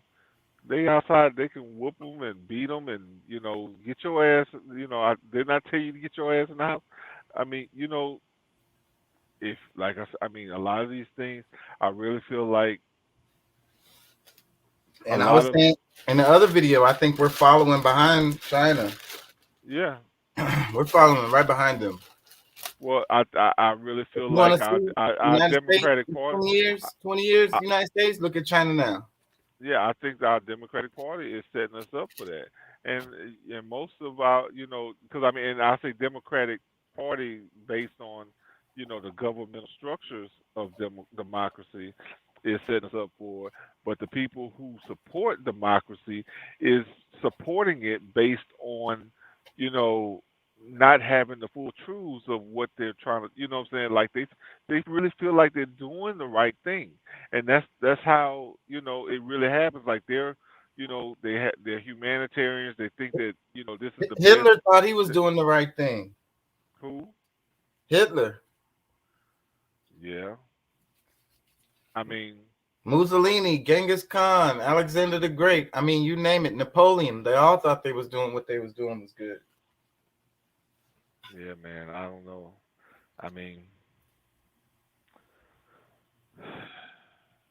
it's almost like what you're fighting for now because I mean, it's we, you know, in a mob rule type of situation, and the mob doesn't can't see clearly.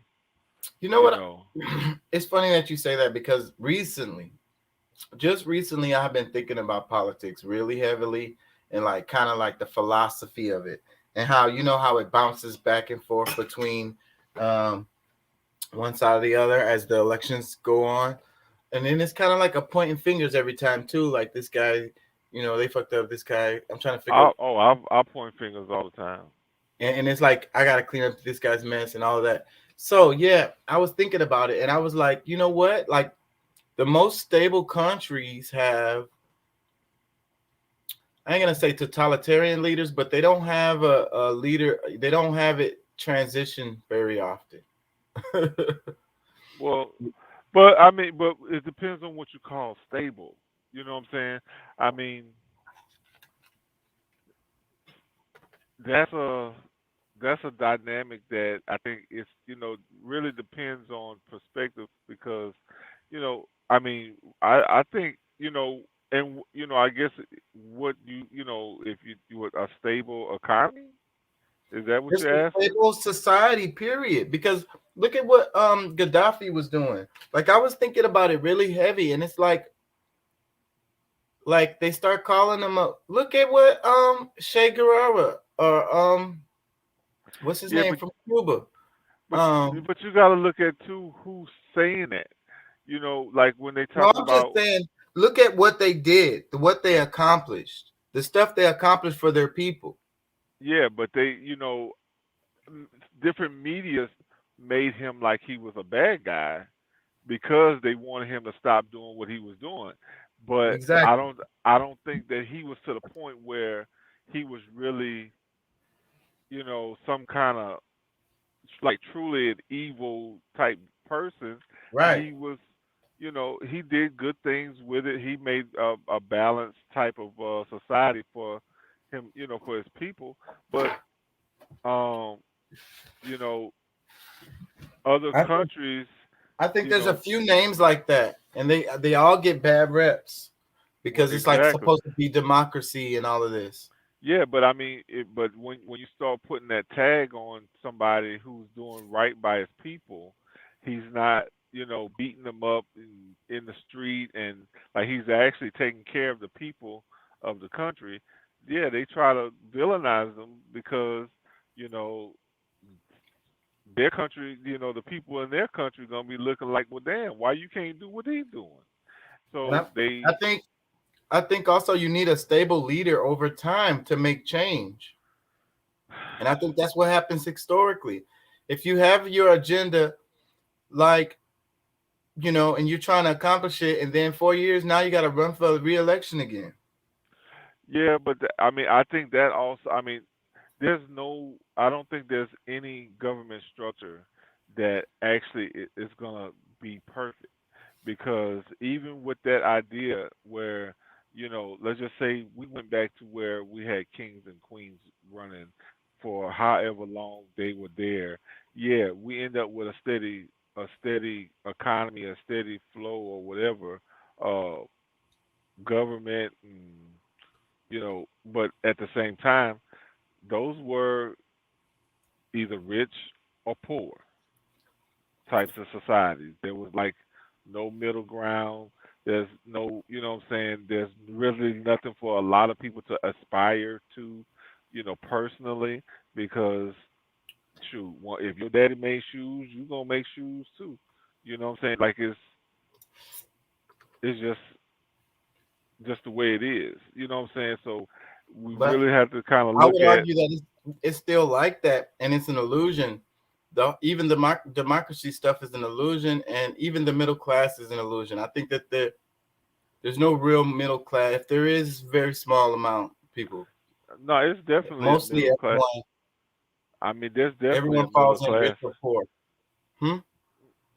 No, that's not true. I mean, as far as here in America, because I mean, I'm in the middle class. You know what I'm saying? There's a distinct difference between me and poor and me and the rich. What I'm saying is, it's few of y'all. Because I would say I'm poor. You know what I'm saying? So it's like that's it. And I would say it's very few of y'all, and almost everybody falls in the poor. And then there's got Majority, yeah, the and then majority, you got yeah. the rich. Yeah. But see, and that's the thing. Like, I mean, that's one of the things. Like, they want to get rid of the middle class so that it can be more controllable. Because I mean, for me, I guess it does make it somewhat of an issue for them. Not really sure why, because I mean, the people at the top, I mean, they're making their money, and honestly, the poor could. I mean, if you want to, because yeah, I would say yeah, certain. If you're living below a level of what you know, I you know, a fair lifestyle, or And if you live in well, check to check, even if you worried about your mortgage, because what if you get fired? What if you lose your job? If you worried about your mortgage, you worried about your car note, it don't matter how much you making, bro. You poor because if you lose that job, you finna lose your house, you finna lose your car. You don't really have those things. well, that's that's true too. I mean, I think a lot of that stuff can be changed because I mean, I think a lot of people, once they start making a little money, they start, thinking about, well, they want to show off that they are making some money, which is the wrong way to go at it. Like, I mean, shoot, I'm still driving 2005 Volvo. You know what I'm saying? Which is a great car. You know what I'm saying? No issues with it. No. You know what I'm saying? But some people, they would have to go get some kind of maybe a luxury car, or you know trying to get this big old house that they stretching themselves out with, you know paying the most they can pay to get into a house or whatever. It's just our mindsets are messed up based on trying to show off for people, and it just doesn't make it really just don't add up. So I mean, those things can be, I think, changed, but because of you know that mindset is where you still have a poverty mindset, because every time you get more money, you're trying to spend it some kind of way to show off for people who don't And that's matter. I'm glad you said that because that's exactly what's my point is the mindset because being poor is a way of thinking. So poverty is a way of thinking. So that's the reason why you're trying to get a job in the first place. Then you go get a job, and now when you get a job, you want to spend 80% of it on mortgage and car notes, Hmm. and then and you live in check to check. So you living on the edge. You're really poor, and I don't care how nice your house is or how nice your car is, because No, that stuff really don't matter as long as you can get from point A to B or to C, or whatever it is that you need to get done. You know what I'm saying? Like, you're not looking at it in a whole. You know what I'm saying? You're parceling out whew, yourself to you know do things that really doesn't add up. 'Cause I mean, I want my retirement. One of the things that's I want to of course I I work for myself, so I mean all of my retirement stuff is on my own. And even so, even when I did work for people, that was still the case because a lot of stuff been privatized, or they don't offer you pensions and they've been changing. different things. Yeah, And I used yeah. to have a 401k. And that's one thing I miss. If I do get any kind of job, I want that's definitely got to be in it. Yeah. That's some cool ass shit. Yeah. So I mean, it's I mean, I guess this pushes me to where I know up front what my responsibilities are in order to have a good life when I get older. But I think a lot of people with jobs, they kind of, they have the luxury of not stressing on those things right away, but because they don't really see that this job can end, like a pandemic can come and take away, a lot of the Yeah. things that you How thought. can that's living on the edge? Like I say, you think it's so secure, but these jobs and a lot of these jobs aren't like who out there is really secure in their job? I mean, they could fire the CEO, bro. The CEO gets fired. It happens. The CFO gets fired. It happens. Oh yeah, I mean all the time. I mean, and hopefully it's the one of the top 10, top, let's just say top 100 companies, because they already making 1,000 times more than the employee. You know what I'm saying? And they got their golden parachutes, but we all can negotiate shit like that too when we get into our jobs because they like, hey, yeah, if I sign on this contract to work for y'all gonna pay me this amount. That's cool. But if something happens and it doesn't work out, then y'all gotta pay. Y'all can end the contract. If y'all end the contract, y'all gotta pay me this amount right here. You know Yeah, what I'm you saying? can. You can, and hopefully your skill level and expertise is high enough to be able to negotiate that. Because I mean, if you really think about it, the average person won't be able to do that. That, I mean, that's going to happen to some people who already have the mindset to be a boss. What I'm saying? It still comes down to mindset. You know what I'm saying? If you're gonna Because they're really not get even thinking like that. exactly. Yeah. So how do we get him? How do we get him to think like that, bro? How do we break out of that poverty ass mindset? Well, I mean, paradigm shifts happen, and that window will happen for a small period of time because the whole system will rearrange and change as the people do. So, if everybody's, negotiating those types of terms, then the system is going to find a way to where they're still, the top beneficiaries of, you know, their businesses. They're not going to allow. There's very few employee-owned companies where, the employees are able to truly take part in the profit share. Which that's a great model to have for a company, but that's still a company that's in its growth period. But you get with someone who's already, established and they've already made a mark. They have a brand that is well known and is they're not gonna, truly give in unless you're an exceptional player that's gonna take them to another level and it's quantified. If it's something they can actually, you know, can calculate and show exactly what what your plan is going to do for them. I mean, that's really, the only way that that type of thing is going to change. So, it's almost inevitable. I mean, I hate to be, because I mean, really, we should, I would like to see where, everyone would turn themselves into a business. Like you see yourself as the business, that you may contract yourself out to other businesses where, anytime that you have any involvement with them, that's where, because I mean, the human capital is still one of the most valuable resources that we have. Um, it's just that it's not being leveraged properly, and that's my point of view of it. But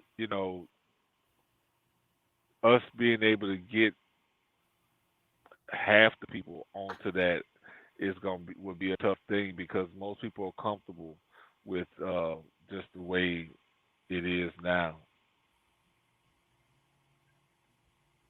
I hate that. I hate that. I hate that. I hate that. I really hate that. Yeah. I'm gonna move on, I think, to the China stuff. Oh no, wait. Let's stop on COVID right quick. Today, scientists at the Food and Drug Administration and World Health Organization are arguing that booster shots may not be needed for the general population. It's a conflicting message within the Biden administration. And ABC 7 News reporter Stephanie Sierra is digging into the implications. She's in the newsroom taking a closer look at the mixed messaging. And I suppose, Steph, we shouldn't be surprised. Almost from the start, there's been mixed messaging since this pandemic began. Right, Dan. It certainly creates confusion when the FDA and the WHO are both at odds with the White House. And doctors are concerned this mixed messaging will make people more skeptical when to get another dose and even further delay the rollout. The COVID-19 booster shot controversy continues as the White House battles mixed messaging with the Food and Drug Administration and the World Health Organization. I would wish that the federal government could speak with one voice. A review published in a top medical journal, The Lancet, argues there isn't enough data to warrant booster shots are needed for the general vaccinated population, citing the vaccine's current efficacy is still high enough to prevent severe disease and death. The report has 18 co-authors, including 2 high-level FDA officials, who have since resigned over the controversy. This is one of these questions about the perfect is the enemy of the good. And these guys want perfection. And I think you'll probably have to make the decision on less than perfect data. UCSF lead epidemiologist Dr. George Rutherford says he's concerned the mixed messaging will result in added confusion and vaccine hesitancy. I mean, clearly it'll make people it'll create dissonance for people, cognitive dissonance for people who are planning on getting a third dose about what should the timing be and whether they should really get it or not. Most of the authors in this report are from overseas, including experts from the WHO that are calling for a COVID booster moratorium until 2022. Stanford infectious disease physician Dr. Jorge Salinas agrees. While at a personal level there may be a slight benefit of a third dose, there is a tremendous benefit if that dose goes to somebody else who has not been vaccinated. As far as what happens next, the FDA's advisory committee will meet this Friday to review Pfizer's COVID-19 booster shot data. The CDC will then make the final recommendation. Do we not do this because studies are imperfect? I think you have to act on the data you have and make hard decisions based on what's in front of you. Now, the report does acknowledge booster shots may eventually be necessary for the general population if immunity continues to wane even further or another infectious variant emerges. Again, we'll know more after the priming you for more boosters. What do you think about that? Well, I think I'm going to start with the whole mixed messaging thing because, of course, it's going to be mixed messages because regardless if it's, what the status is on these different shots and, what stage they're in, we're still looking at an experimental process. And it's hard to make a decision based on data that is not there. You know what I'm saying? It's not enough reports because right now we're still looking at people who are coming up with it's mostly life or death right now, like what we're looking at, who's living, who's dying, people who may have gotten well, this, that, and the other, and the uncertainty it still lives on like nobody knows nothing. Even the people who are creating these different things, they hoping it works. So it's just one of those things. The mixed messaging is inevitable because of the stages we're in. There's not enough time passed by to truly be able to use what data is available effectively. You know what I'm saying? So, coming up, and the main reason for the boosters, from my understanding of it, is because of the variation. But one of the things that this doctor told me, she not told me, but like I listened to in a news story, is that there's no way for them to specifically target all different variations with one shot. So every time there's a variation, it would almost have to be a different shot for it. So just like right now, we're dealing with um, the Delta variant, and they said in rare cases there is this Mu variant. So just there, you don't know if this shot is going, if you get the Mu or you get the Delta, okay, is this booster gonna, which one is it helping? Or okay, well, I've gotten this one to protect me from Delta, but I got Mu, so do I? You know what I'm saying? Like, it's really not, the technology is not really clear enough to be able to encapsulate the entire virus as a whole. It's all based on the different variations of it. So to pull it all in, it really just, it is, to me. I don't really see a benefit yet, in which I would love to, because I mean, I want to see it where it's under control and it is actually helping people who want it, but it's still, to me, my opinion, a fear campaign to get you to just get in line and take whatever it is that's available, which is still an experimental thing to me. I don't see it as you know, and it's probably helping some people. Hopefully, the majority. Yep. Yep. I'm always scared to talk about it. I got one more video. Check it. And during today's news conference, the governor had people speak out against vaccine mandates. One of them claiming the vaccine changes your RNA, another saying she's immune because she's already had COVID. News 6's Crystal Moyer spoke with doctors about all of this. She put the claims through the Trust Index here at News 6. Crystal, what did you find out? Matt and Lisa, it can get confusing hearing these claims, especially for those who are still hesitant to get the vaccine. That's why I went straight to the experts, speaking to a doctor and an epidemiologist. During Governor Ron DeSantis' news conference in Alachua County Monday, a man named Darius, who says he works for the city of Gainesville, said this at the podium. The vaccine changes your RNA, so for me, that's a problem. I brought this claim to University of South Florida epidemiologist Dr. Jason Salemi and pediatric pulmonologist Dr. Akinyemi Ajayi, who both agree it's just not true. A lot of people think it's going to change my DNA, my RNA. So no, the mRNA breaks down quickly after entering people's cells and is unable to alter your DNA. So it doesn't change your DNA and it cannot get into your nucleus. RNA also lives in the nucleus and is unaffected, according to Ajayi. The CDC's website in bold states that the mRNA vaccines do not affect or interact with our DNA in any way. Based on the information from doctors and the CDC, we give the claim that COVID-19 vaccines affect your RNA a not true stamp in the Trust Index.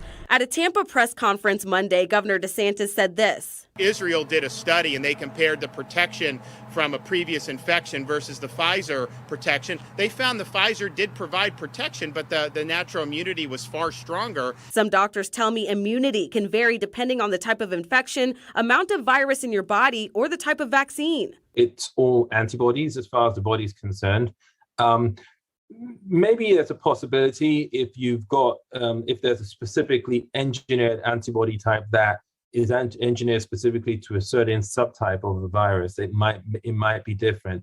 Based on those responses when it comes to statements by the governor regarding those who have had coronavirus having strong or even stronger immunity, we give it a be careful mark on the Trust Index.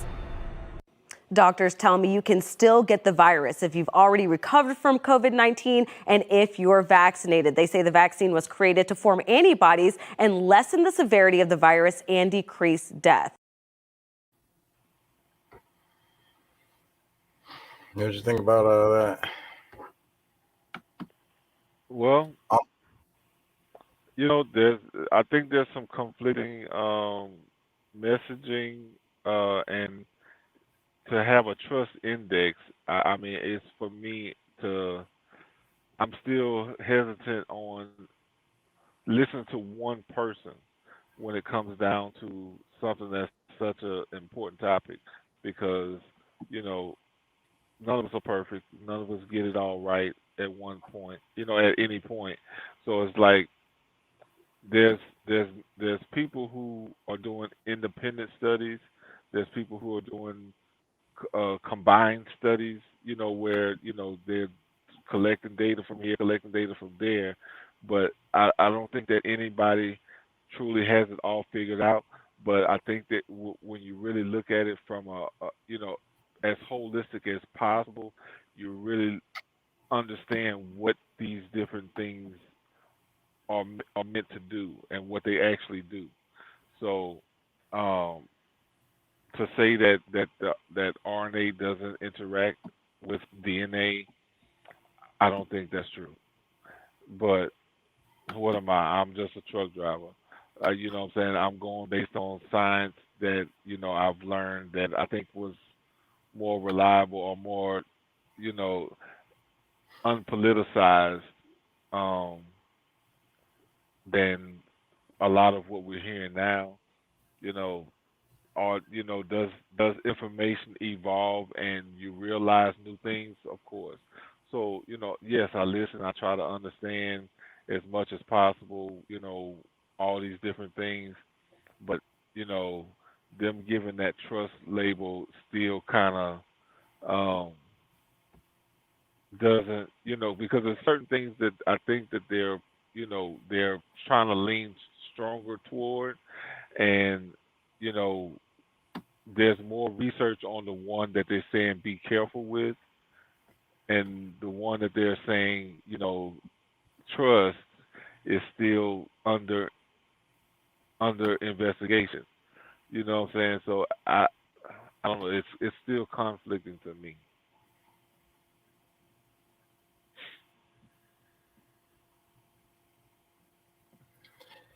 I know, man.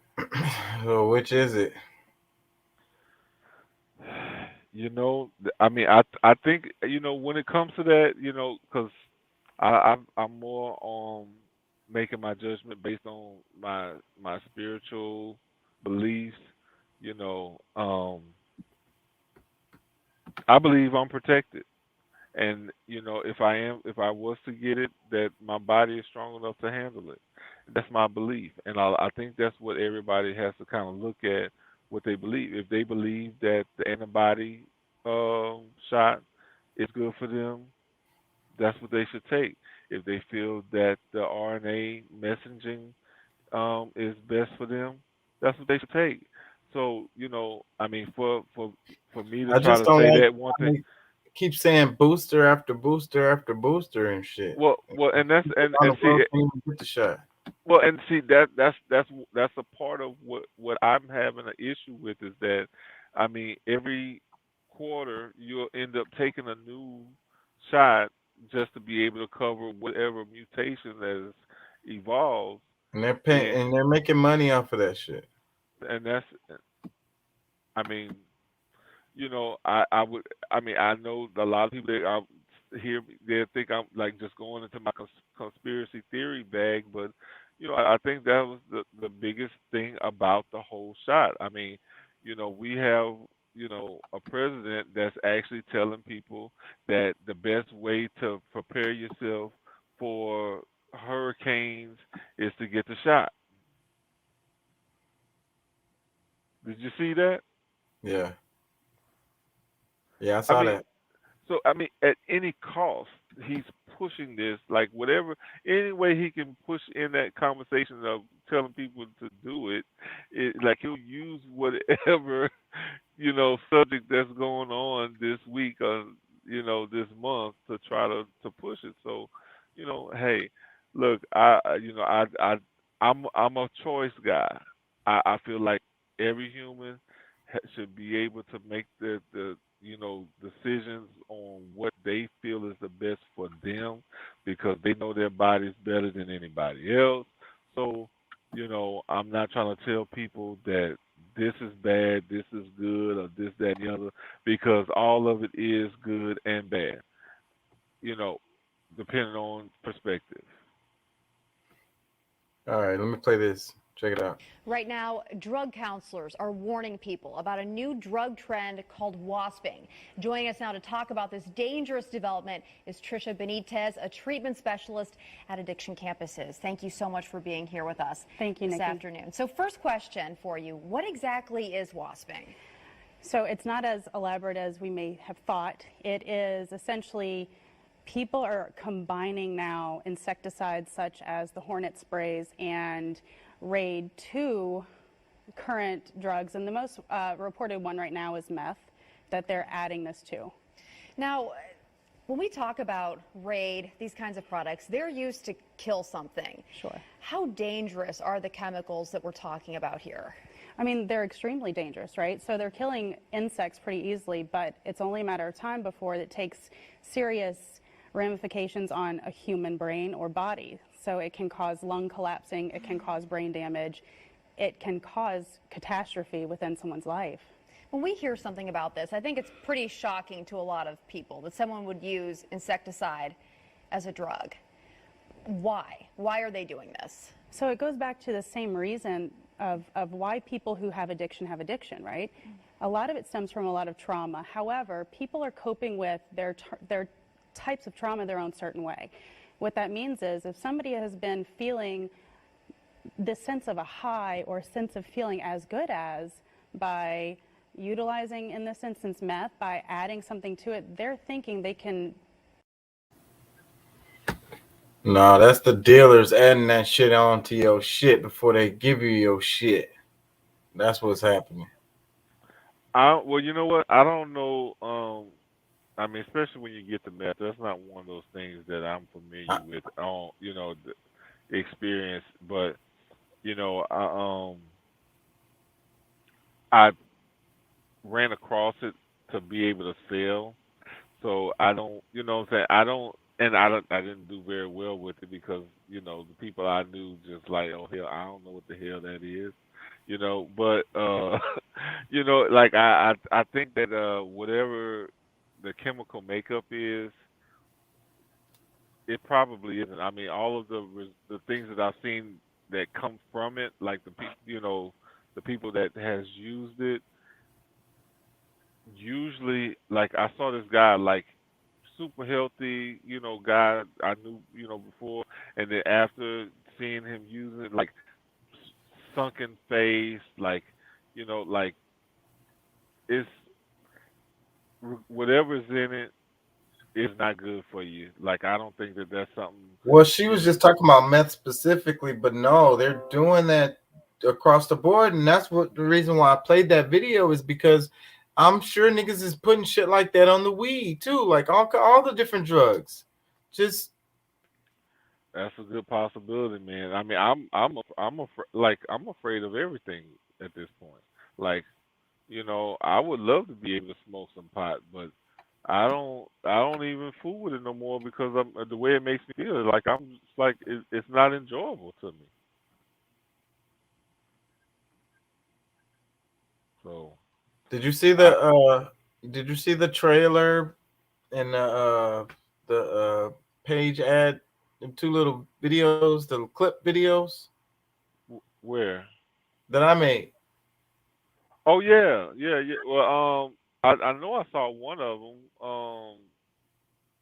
I think the last one you sent, I definitely saw it. I liked it. I think it's good. Yeah. Yeah, I didn't. I don't know. I guess one that the part that I saw that we were in. I didn't think you would have used that because that was one of the sketchy parts of the show when we. That's why I used it because it was so awkward and when I was editing it, I was like, man, I should put a laugh track in here. Because I went back and watched it. I realized that guy, he was pranking us, bro. I think he was pranking us the whole time. Well, he was calling us nigga. Yeah. Yeah, he was pranking. He was pranking the whole time. Hey, So keep yeah, back. Hold on a second. I got to get this thing straightened out. My cousin, he was calling this nigga in his own language. You know what I'm saying? That's what he was doing. so You know. you caught it from the clips, or you went back and watched the video? No, when it was happening. That's why Oh, that's yeah. why I laughed. That's why I laughed because it's just like, okay, this is what we're dealing with. Okay. I mean, it's hard to get me out of character because, like, number one, like, if you don't give a shit about me, I don't give a shit about you. Like, and I grew up with the whole sticks and stones might break my bones type of words. Words don't fucking bother me. Plus, I mean, if you really look at it, white people were the first niggas. If like technically, like based on scientific words, like they started calling us what we called them. I got a fucking video for that. Boom! Check this out. Hey, call me Louis. This is my spot. Louis. Well, if you make the assumption that the human race arose like around the equator and that skin color, dark skin color would be the phenotype, then are you assuming that as people moved outward, there was a mutation, and if you were in the north, it allowed that mutation to live, which is how we got white people? Yes. Would that follow? Yeah. If Nina Jablonski, who spoke at another one of your things, explained this, and she played a role in studying the reason for dark skin, which is if you have lots of intense sunlight, it destroys folic acid, and it turns out folic acid is really important for babies to develop properly, so it's not too good for a population for the babies to not develop properly. So that's why dark skin. Now, as you move north, there's another essential vitamin called vitamin D. There's an intermediate, biochemical intermediate, that needs to be then converted by the liver, but that intermediate's formed by UV light going through the skin. If you're near the equator and you have a dark skin, it still gets through enough to get your vitamin D. But now if you go north and it's cold and you wrap up and it's less sun because the sun's coming at an angle now, you will get rickets and have other problems supposedly. So that's thought to be the reason for selection for lighter skin.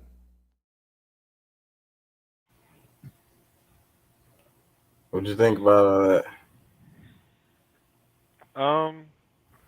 I mean, I believe there's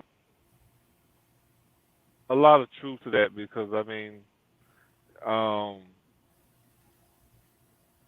it's definitely a thing. I mean, because, our bodies are built with, it's a bunch of chemicals and hormones that, communicate with each other and transfer information from here to there, and which can, allow for a healthy body or, a dysfunctional body. So, yeah, I mean, I think what he said was pretty spot on. But, of course, some of us need more of the sunlight than others because of the, the barriers it has to cross to really, get through our skin. The darker your skin is, the more it I mean, it's supposed to absorb more based on, I guess, science, but we still, because of the technology of our bodies, black bodies, it takes more of it for it to be at an optimal state. But for lighter skins, it won't take as much to get into the skin. So you can have shorter periods of time in the sun and get the amount of vitamin D. That's why, like for white people, they can be in the sun for, 15, 20, 30 minutes and they're good. For black people, it might take 2 hours to get the amount of vitamin D to keep you at an optimal state. It's just that some bodies need more of it than others.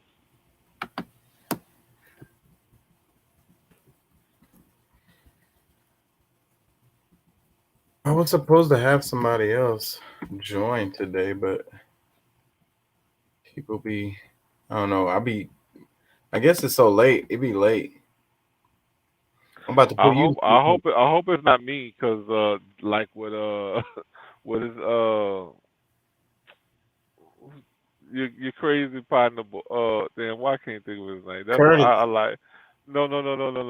The white Brandon. guy. I guess what do you usually call it? Thriller? Yeah. Yeah, man, he trips me out. I love him, bro. But nah, he seemed to be intimidated when I'm on. Like Yeah. and I hope that's not what's keeping people away. I mean, I don't know what. I mean, I know me. I know I'm just a regular dude, but for whatever reason, other people look and think that it's something different. I guess I don't know. I feel the same way, man. People are always scared of me too, and I don't feel like I'm scary. Not I at don't see all. myself as scary at all. I'm a teddy bear, man. Let's move on to the China stuff before I put you to sleep. Here, check it out. Chinese leader Xi Jinping is widely regarded today as the country's most powerful leader since Mao Zedong. But one China watcher predicts that he will soon be removed from office. We'll talk more about that in a moment. But first, a quick overview of the power Xi has amassed. In November 2012, he was elected Communist Party General Secretary and chairman of the party's Central Military Commission, making him China's paramount leader. A few months later, he launched a national anti-corruption drive, which many see as having been conducted outside the framework of due process. Now, it's seen the downfall of hundreds of thousands of officials and functionaries. In 2018, the National People's Congress abolished term limits for the president and vice president, making Xi a potentially lifelong leader. And in 2020, Xi called anti-monopoly efforts against online firms one of the country's chief goals. A speech by Alibaba founder Jack Ma criticizing the party is said to have infuriated Xi. And joining me now in studio is Roger Garside, a former British diplomat and longtime China watcher. He's also the author of the book China Coup, The Great Leap to Freedom. In it, Mr. Garside claims China is set to transition to democracy after a successful coup against President Xi Jinping. Welcome to Berlin and to DW News Asia, Roger Garside. Thank you, Biresh. It's great to be here. It's quite a prediction to make, a transition to democracy, but before that, a coup that ousts President Xi Jinping. Yes.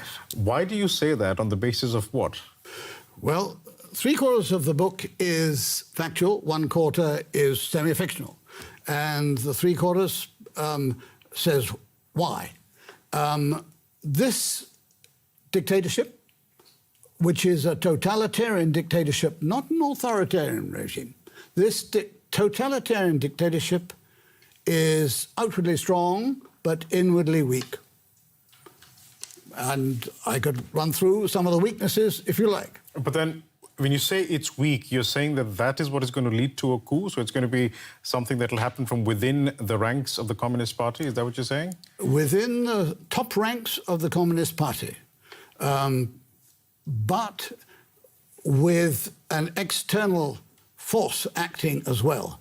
The US and its allies have got to adopt a more aggressive strategy towards China. We can't dictate how China is governed, but we can and must engineer events so that we help those who want to free China to do so. So let me understand this. Until the time there is this external stimulus from the US and allies, and the liberal West is what you're referring to, there is no coup in China. Is that what you're saying?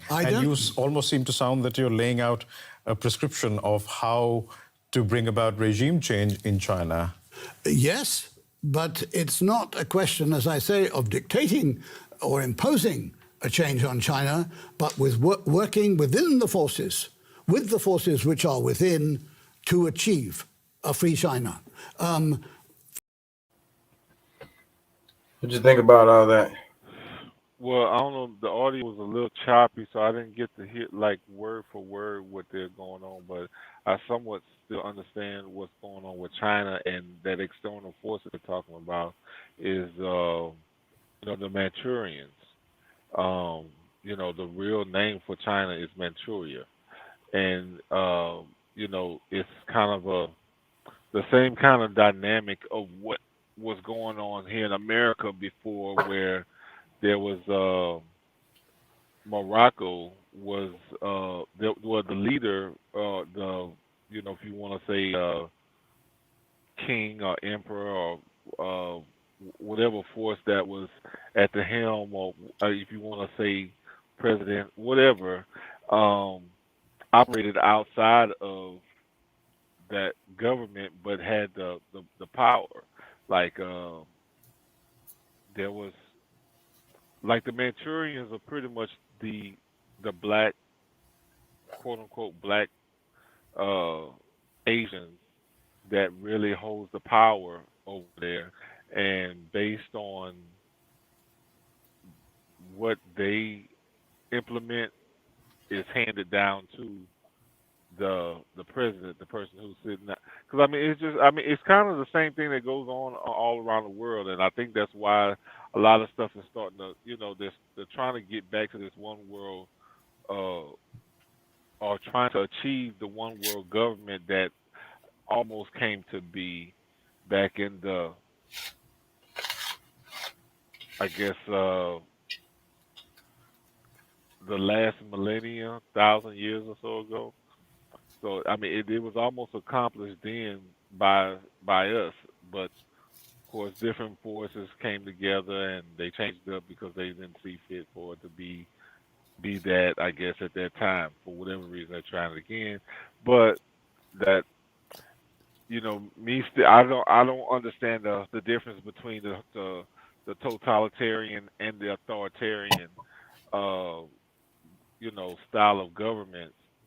And I'm wondering, I mean, democracy, because based on what I understand about democracy, it is to pretty much demolish what kind of government that was going on previous. Is to cut, what I'm saying? That's pretty much what it happens to be able to give it a new dynamic, or the changes that they want to see, is to implement a democracy, because it I breaks never thought of it. down. That's super interesting because I never thought, I study this stuff, but I never thought of it in that way. It's never been said in that way, but that makes a lot of sense though. Yeah. So democracy isn't really like the true. It's a way to be able to implement different things to give the change that they want with the existing government. Probably just to be able to come and extract the damn resources. Yeah, because it's well, no, it's I don't think it's just really just that. That's gonna happen regardless of what kind of government style that's being used. Um, the resources is, it's a part of the growth of any nation. It's just a matter of how they're able to implement certain um, laws, and you know, like I said, to be able to make the changes. If you think about everywhere that regardless of what kind of government that is in place, where the United States go, they implement, they try to bring in a democracy, because the democracy allows for, liberal changes. They ex what's the word for it? Like, they kind of, exploit a lot of the things that's going on at the time, but over time they'll be able to make the changes that they really were planning on from the beginning, because it'll end up turning out to be more of a conservative country again. It's just that, to break down the regime and the people that are in power, having that democracy will allow them to take power from those who who have been able to centralize it or have it, you know, a king and queen, you know, like it'll break down almost any kind of system. I mean, really, when you look at it, it'll break down any kind of system. That way, over time, you'll be able to really be able to make the changes or implement the style of government that they originally wanted for them anyway. I mean, and it might end up going right back to the same type of government. It's really just to break down the power that existed before.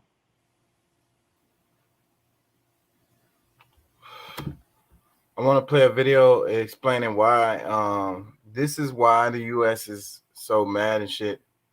And this shit could lead it to war. I think I said in another video that the new Cold War is America and China, and What it's was over it tech before? No, it was what, Germany? with Russia. No, Russia. Yeah. Well, I mean, it's the same thing. I mean, Russia and China are not allies for, you know, just because China was in a position to have more power, and that's pretty much where it's extended from. Russia's power has extended into and back from China for the last few decades, for sure.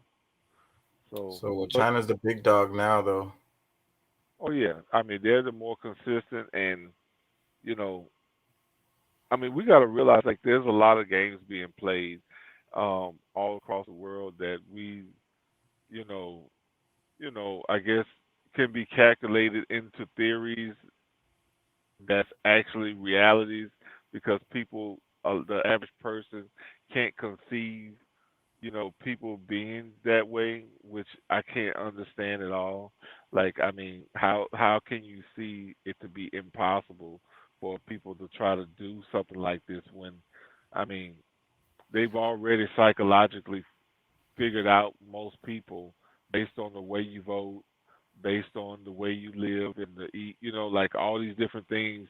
They make an equation from it, and they can pretty much determine what they can do to, you know, at any given point in time to be able to get the outcome that they want. Here, check this out.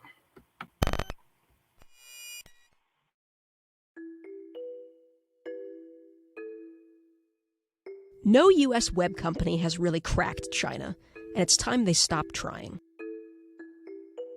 Google, Facebook, Amazon, Microsoft, eBay, all have either been shut out of China or are barely treading water. The latest loser is Uber, which sold its Chinese operations after it lost billions of dollars in the country. Apple has done well, but has struggled there recently. So why can't American internet companies succeed in China? 3 reasons. 1, China's web titans are unimaginably big and broad, making it tough for foreigners to compete with them. Alibaba's e-commerce websites handle more online sales than Amazon and eBay combined, and Baidu has a bigger share of web searches in China than Google does in the US. 2, China's laws and government interventions favor local companies. For example, Facebook and Twitter are banned in China, and Google pulled out a few years ago because it was the target of massive cyber attacks, and it didn't want to comply with censorship rules. And 3, Chinese technology has become really good. Local companies make smartphones as good as iPhones, but with features tailored to Chinese tastes, like guessing your age from selfies. And Chinese tech ideas are being copied elsewhere, like Facebook turning its chat app Messenger into a version of WeChat. The might of Chinese internet superpowers, their tech prowess, and government help has hardened China into an online economy where locals rule. China seems too big to ignore, but it's also too hard to crack for America's web powers.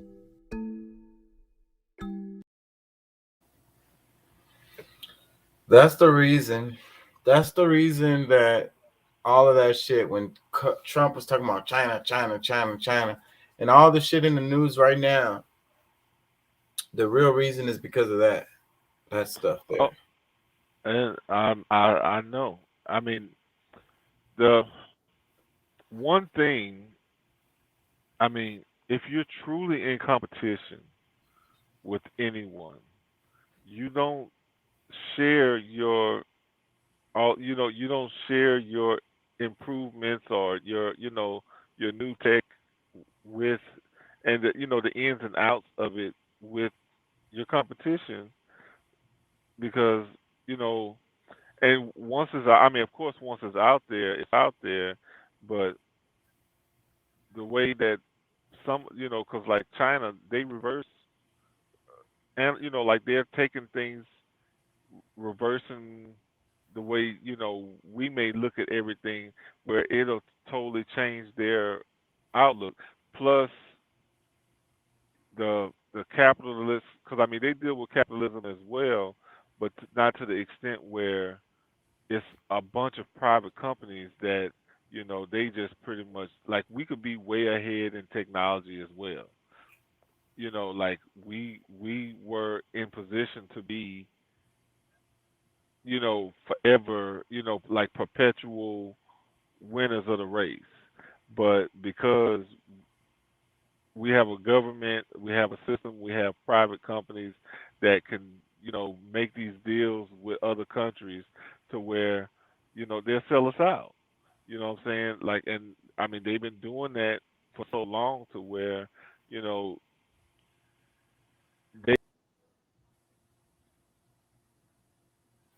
Oh, we lost. Always happens at least once in the show. At least once a show, I lose someone. Let's play this, y'all. If Chinese government crackdown is causing so much pain for its own companies, why are they doing it? Why are we seeing such an aggressive tone? Joining me now is Derek Scissors. He's senior fellow at the American Enterprise Institute. Derek, it's great to have you. And to begin with, you distinguish between what they're doing on the tech side and on the education side here. So explain that. Well, I would actually distinguish tech from almost everything else. Education is an example of something we see from the Chinese all the time. This sector is expanding too quickly. They're chasing money too quickly, too much, according to the government, of course. We have some complaints from consumers. Everybody calm down. We're going to go through a little rectification campaign. And then, you'll be allowed to go back to normal in 6 months or a year. That's very normal for China. It mostly happens in property. There's certainly risk to the stocks. But the sector should be calmer if you look forward a year. Tech is different because it's really about a sea change. The Chinese have said, we need to control the data. All of you need to fall in line. We love tech. We can do without the tutoring sector. It lives, it dies. We don't care. Tech, there's going to be a booming tech sector in China, but under our rules. So they're happening at the same time. People are putting them together. That's totally understandable. But the projection for education is more like a return to normal in a year. And tech is going to thrive, but you better fall in line. What do you make of the timing of all this? This morning as well, I think Didi got a downgrade. What'd you think?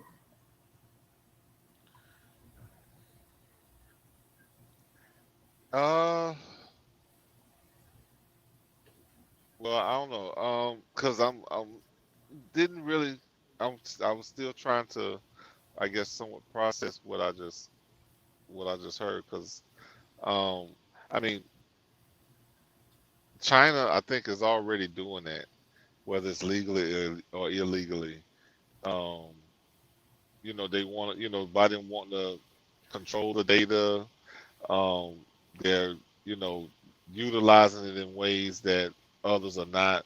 I mean, they've trained their people to actually think at a high rate. So I don't think it's that's something that they're trying to do. That's something that they've been doing. I don't see it as something new. Like I don't see that as some discovery. You know what I'm saying? So as far as that go, I mean, yeah, they're way above us as far as a goal of growth. To me, it just looks like, only a portion of our country really wants to see the growth, in high places, like as far as like in our government. I don't see like there's one side that's that's trying to sell us off. And just like the whole, that with the previous video when we were talking about the, the Silicon Valley should just, give in and sell this, give in to China, this, that, and the other. I mean, I think that's already happening, to a certain extent. Because I mean, it's not that hard to get those same people. A lot of those people that's in Silicon Valley comes from different parts of Asia, for the most part. May not be necessarily directly China, but a lot of them are the those East Asians, that's India or Pakistan or whatever you want to call it. I mean, not Pakistan, India. But however, yeah, Hindustans. That's what it would be. But however, they're playing the game to win. I don't think we are.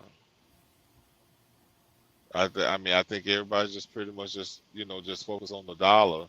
It's On the not really. It's not and national they pride. trying to win in the long term too. Like That's what I'm saying. That's China. Like that. That's the whole point. Like their whole drive was to be the head. Like they want to be number one, and they've been closing in on us as far as GDP for like every year they're closing in. So I'm sure they're gonna be above us this year, maybe even from last year because of the pandemic and all. But as far as like true GDP, technology, like pretty much in every area, they're gonna beat us. You know. and here in America, that's why we're so blinded. We don't even get to see the media. We don't even know nothing about these companies outside of Apple and Microsoft and shit.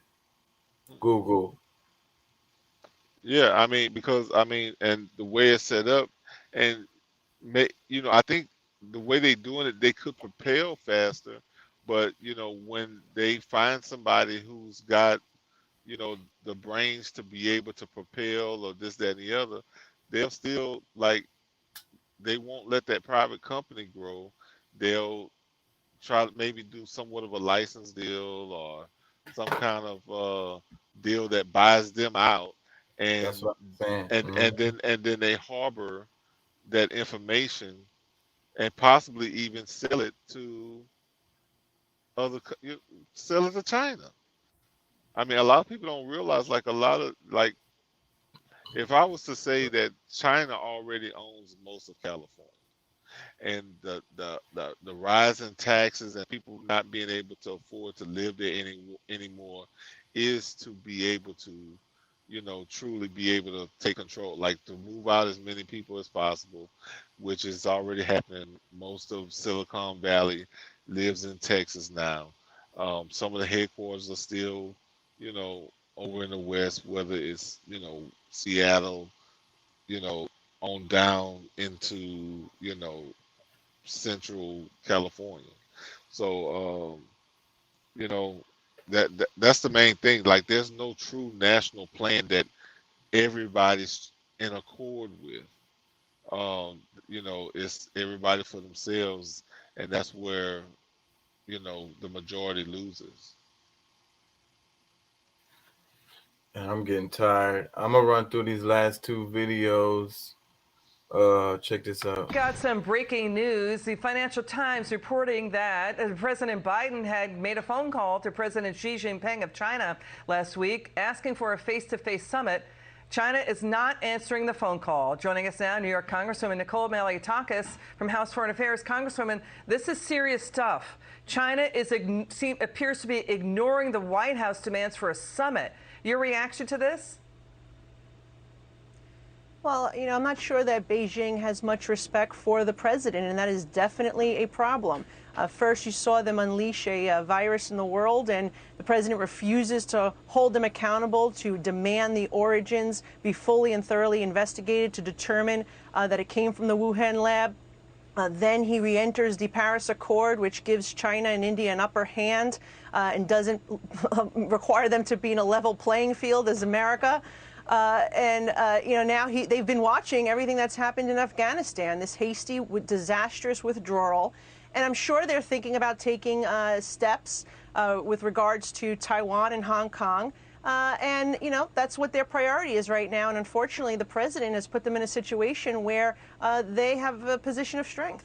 And China, reports were coming in that China wanted to use the Bagram Air Base. That Republicans were saying to the Secretary of State in the White House, this is an epic historical failure that you abandoned and surrendered Bagram Air Base. It could have protected Americans and U.S. allies trying to flee, but you gave it up. China may use Bagram Air Base as a hub for its Belt and Road Initiative. China is denying that. So China's moving into Afghanistan. So is Iran and Russia. So your reaction to all of that news?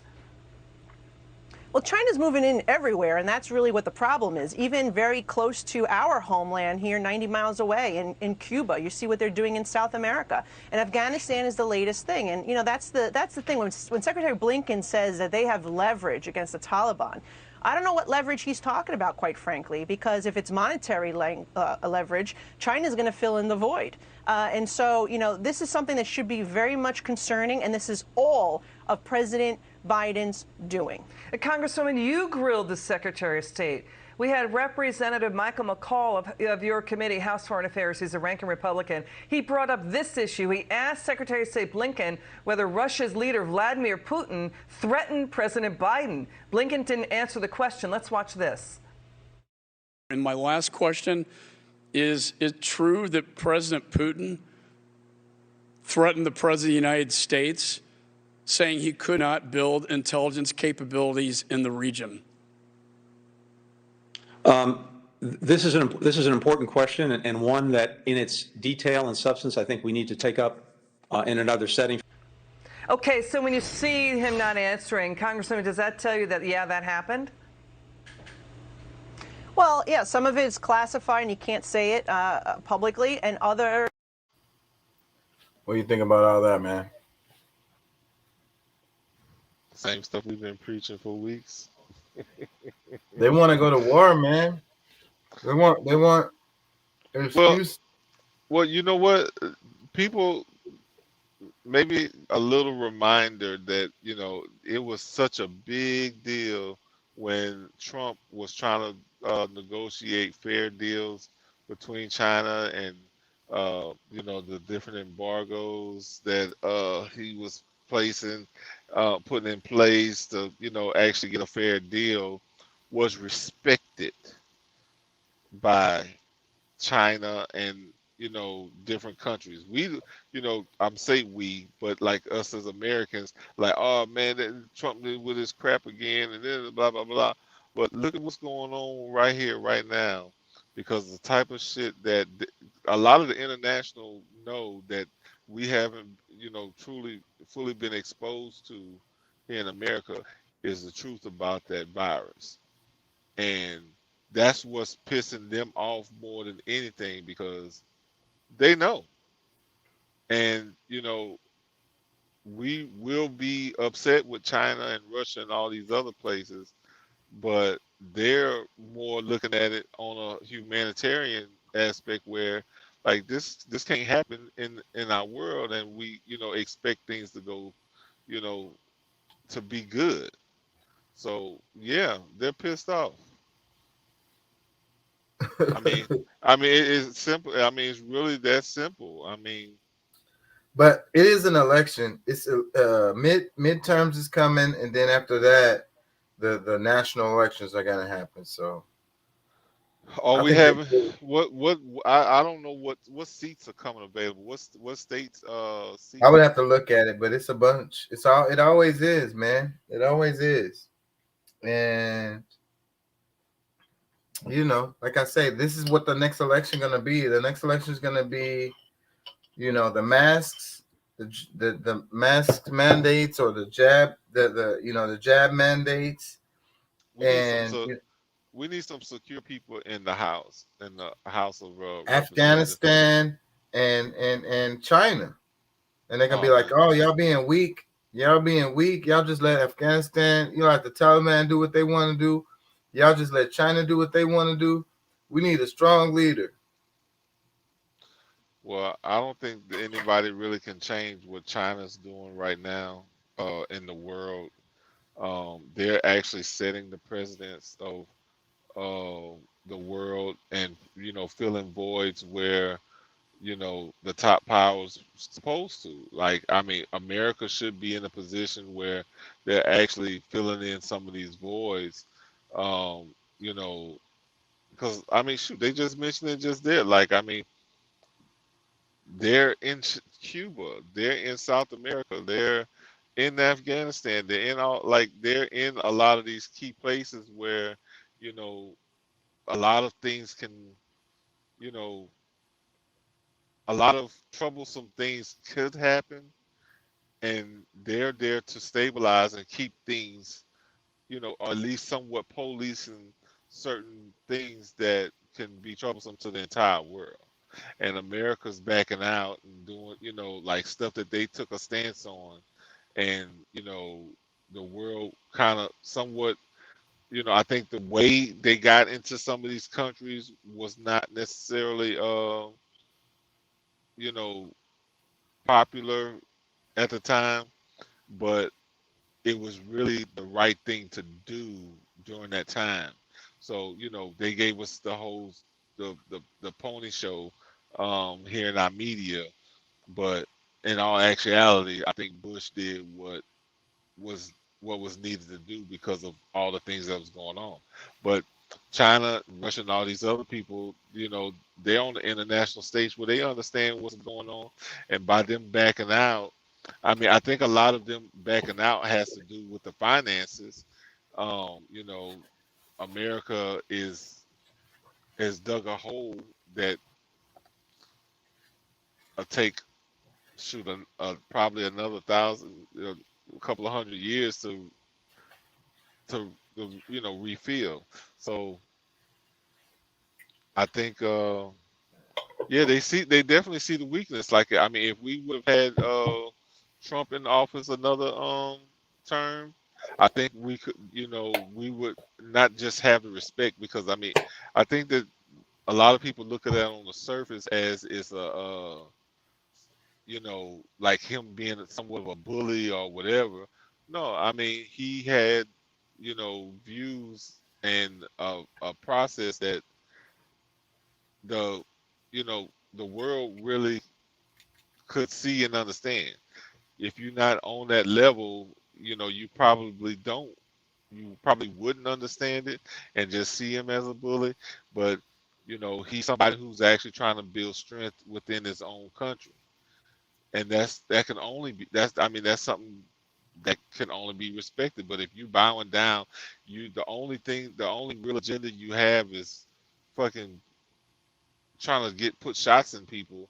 Like, how shallow is that? Uh, you know, I don't like to pick sides, but I agree with the strength of Trump, but I totally disagree with the intentions of Bush. But also, I always gotta push back on the dynamic of going back and forth, like between Biden and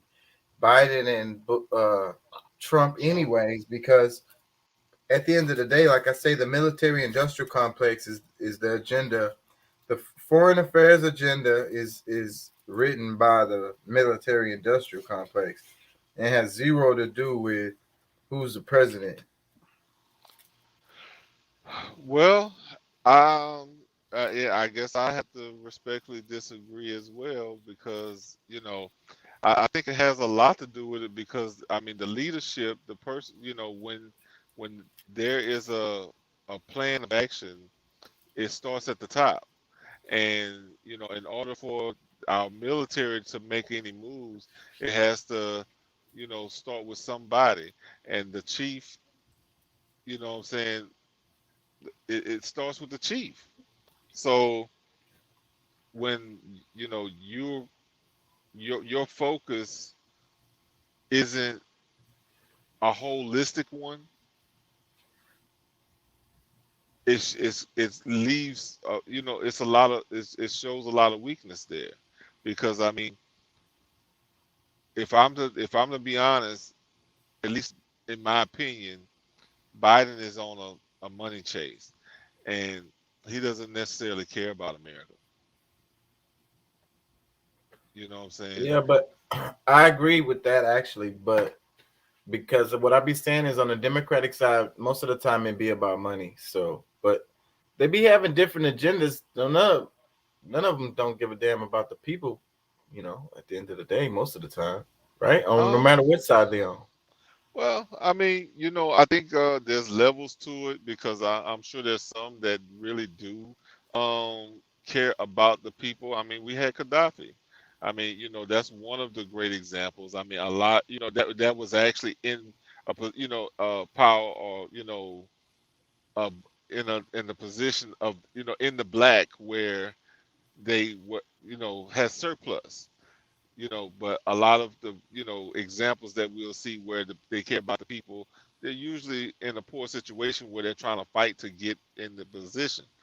But and when they, we're and talking, they and they die. You said Gaddafi. I can think of a couple of other ones. Patrice Lumumba, couple of other ones. They all die.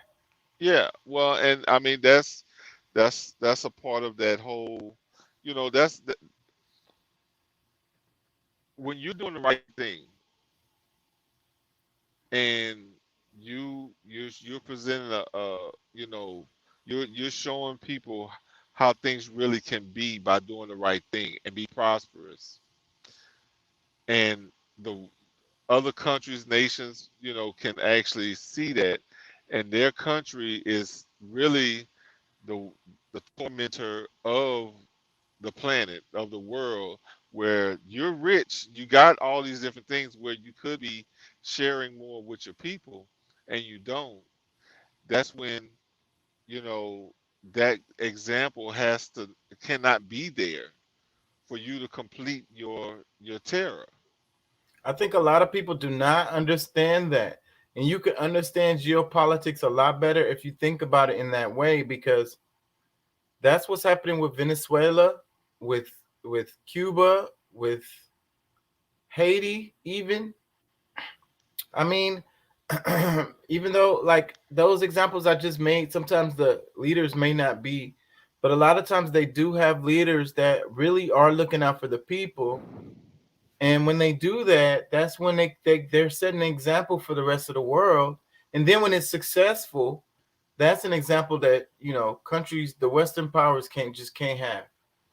Well, I mean, I mean, when you really look at it, if you looked at a few different homes in your neighborhood, there's gonna be some people who, all right, look, they've combined all their efforts. Like, look, no, we're not going to the movies. No, we're not going out to dinner. We're not going. We're gonna cook. We're gonna grow some food. We're gonna do like all these different things to actually build that home up to where their strength. They built up enough money to be able to say, okay, well, son, all right, now you can go get a house over here, and like where they can actually expand because they've put all their resources together, like we see a lot of the Mexicans do, where like even them sending money back home or whatever to Mexico.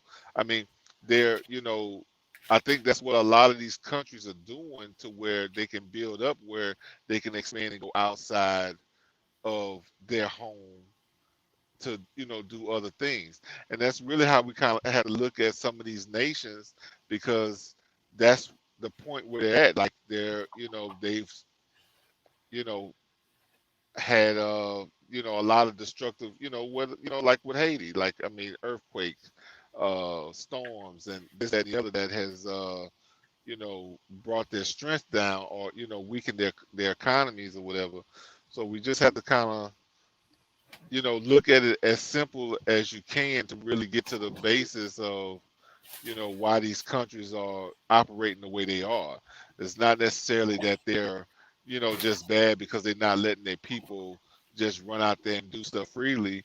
It's just that they're not in a position to to allow everybody to just go out and do just do their own thing. They got to pull together to build their strength up again. Yeah. Yeah. I got one more. Here we go. 8.2%, that's your latest full year forecast on China. Correct. Upside, downside risk to that forecast? I think the risk is rather balanced, especially after yesterday's trade data. Seems like exports are still holding up okay.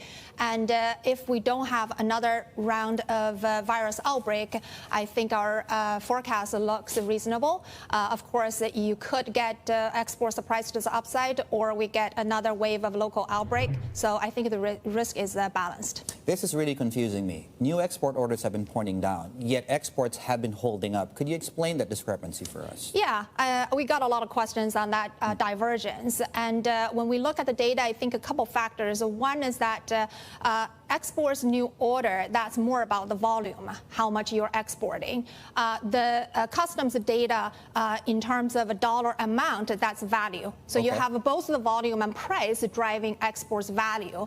When we look at the data, for example, because of all kinds of supply chain disruptions, the prices are increasing in some of the items. So because the higher prices are contributing to stronger exports, that could be contributing to some of the divergence. And also there could be lagging relationship, right? When you ask exporters about order, whereas customs are really measuring how much is moving through the ports, there could be a mismatch in terms of timing. Okay, just hold the thought. We have some breaking news for our viewers here. On the back of that Moody's cut on Evergrande, it's now Fitch today, just coming out and essentially downgrading Evergrande and its subsidiaries Hyundai and Tianji to CC. And the downgrade reflects their view that a default of some kind appears probable. They do believe the credit risk is high given the tight liquidity. There's a lot of shit going on with the products moving because I saw a video where there's a bunch of ships hanging offshore California. They won't let them dock because they, somebody got COVID or something like that. And so it's a whole bunch of, like, the shipments aren't moving like normal or whatever. Like they're backed up. And then you got Christmas season coming up. Well, that's the excuse, at least at the, we'll say that that's the excuse they're using, or that's the reason they're saying. But I guess what I'm taking the most out of that clip is that while we're sitting along, the rest of the world is moving and doing things, and because of an exerted effort to destabilize our middle class. Because I mean, if you just think about a lot of the average everyday people that was running their own home businesses where they move products, a lot of Chinese products that they were able to sell. And like, I was talking to a guy, I was in Indiana, I was in Gary, Indiana, and I go to the vape shop there, and he was talking about some of the different products that he sells that in order to get the shipment, it's costing like something that would have cost them, to get shipped, I think like $3,000 or $4,000 is now costing double that in order to be able to get the shipment. So it's still based on the money, on why some of these things are not being actually documented. But some of the products aren't available because, like, at my job, they don't have a lot of the stuff, the certain types of baggies and plastic wares and certain kind of cups, like to go cup type stuff. They don't have. They have to order different stuff because the ones that they normally order is not available. Yeah, and really it's a lot of stuff that the unseen hand is really playing a big part in all of this, where they're able to use certain ideas or fear things to keep a lot of this stuff from moving the way they were before. Because I mean, there's still places, I mean, Amazon isn't having a problem with moving their product, but because there's a lot of people that were the middlemen in a lot of these cases where some of these products would have been sold before are getting sold through Amazon now, the big boys. So you know, I think that's where a lot of this, the mismanagement has happened because they're trying to break down the whole middle class thing. There are people who were making a couple of $100,000 a year, but instead of allowing 20,000 people to do it, or 2,000 people to be able to do it, however many people across the country that was able to kind of have their own little supply chains based on exports, imports that's coming in, from other countries, is now being regulated down into mostly one, maybe two, people. So sad because just the restaurants, all the small restaurants pretty much went out of business this last year and a half. A And lot of them. Houston, and I mean, Houston is a restaurant town. Like, I mean, I think at one point they said that was one place where like people eat out more in Houston than they do anywhere. So it's like the restaurant industry could really make a big change for the city of Houston. Yeah, I mean, think about like you just said though, all of those families, all those small restaurants. Those were all class families, right? Each one of those restaurants was a different family. So each one that closed, not only the people that they support, that also the extended family. Yeah, I mean, even if you just And think. the people who relied on them for their lunch. Well, but look, I mean, because even if we're not even saying like a full service restaurant, I'm using full service kind of loosely because I mean, but where you can sit down at a table and whatever. Like, just think about the people who people just stop in for lunch, grab a plate and getting on down the road.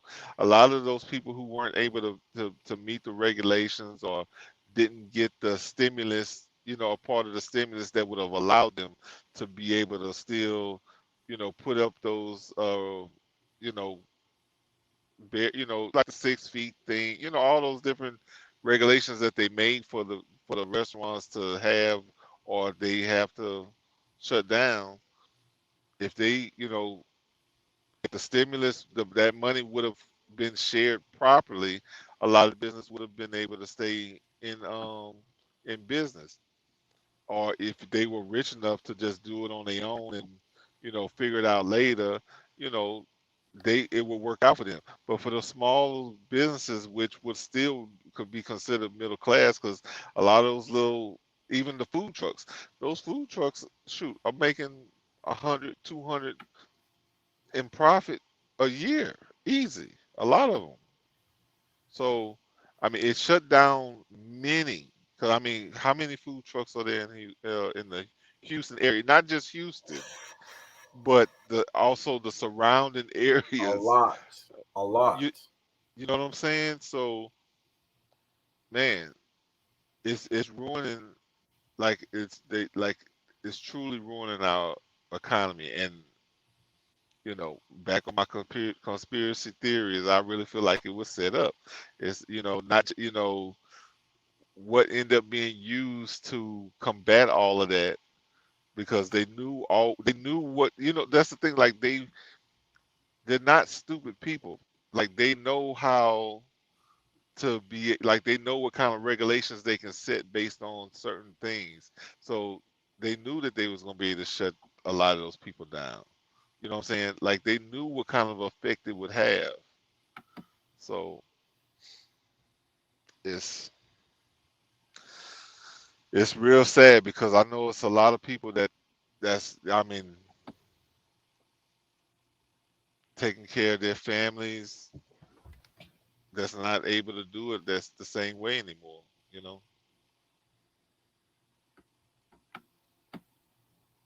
Yeah.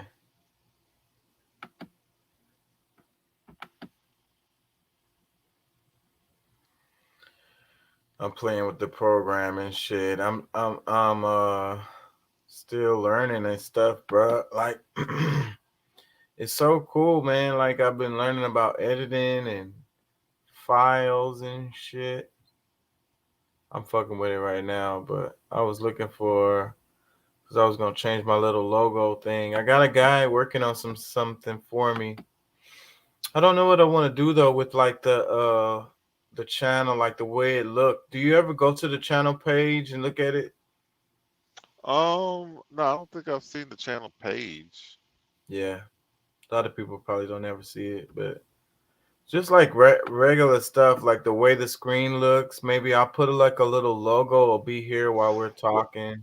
Well, I mean, I have because I mean the way I find you know, when I come to YouTube, um, you know, I go to subscriptions and you know, like you know, your name is like top thing up, you know, one of the top 3 that's up there, and I hit on that. I think you know, yeah. So like you talking about the background and all that Yeah, kind of all that stuff shit. with Yeah. your picture. Yeah. Okay. So yeah, I have. Yeah, what you think, bro? What you think, like ways to improve the channel and stuff? You know, I mean, I think we just need to, you know, the people who are watching, just encourage them to share and, you know, help with the analytics. You know what I'm saying? Like the act, because I mean, you know, based on you know some of the views, if we had, you know, majority of the people at least liking the videos, regardless of what you know platform it's on, if they were you know at least doing some of that, that would help you know get us to a higher trending where more people will you know be able to find it. Yeah. But I mean, other than that, I mean, you know, I think we have some really some decent topics and you know stuff that's interesting to the people. um you know, maybe we can get some feedback from the people where they actually share you know what they you know what they like about it, what they dislike about it, and that would I think maybe help us make some of the changes that may be necessary to build it up. So maybe they'll take what they're hearing now and use that and let us know. Yeah. If you're not tired, I got a couple more videos. No, I'm off. You off? Yeah, I'm Would you have I to just drop came you? I Go just ahead. came back to my truck. I just came back to my truck today. Um and I got because I mean I have a appointment tomorrow in this area. You know, I parked my truck in one town. I went and stayed with my son in another town. So I got some bank stuff to take care of. I got an appointment with the bank tomorrow, and then I'll be back on the road Friday. I'm gonna be doing some hanging out, you know, get my you know, do me some more groceries and stuff for the you know tomorrow. You know, I got a little few things to do, but shoot, I'm technically off. I took off this whole week. Oh shit. That's what's up, man. Shit, I got some political stuff that I left off of the last video because I was supposed to talk about Biden last time. I don't remember. But we got this about the bail reform shit. Let me play that. Bill that will change the bail system in our state is headed to the governor's desk. Senate Bill 6 will make it harder for those accused of the most violent crimes to bond out of jail. Crime Stoppers of Houston was a big force behind getting this bill passed. KPRC2's Jacob Rascone is live at Crime Stoppers in Midtown tonight. And Jacob, is this law expected to have an immediate impact in our community? It's about to go into effect, and really you could say it started in large part with Crime Stoppers of Houston noticing that trend in Harris County of people out on bond, multiple felony bonds, committing murder again and again and again. Nearly 2 years later, Crime Stoppers and others hope that this law will change that. Police say 29-year-old Tevin Watson was home with his two sons when Corithium Phillips forced his way into their apartment in the middle of the day and shot him to death.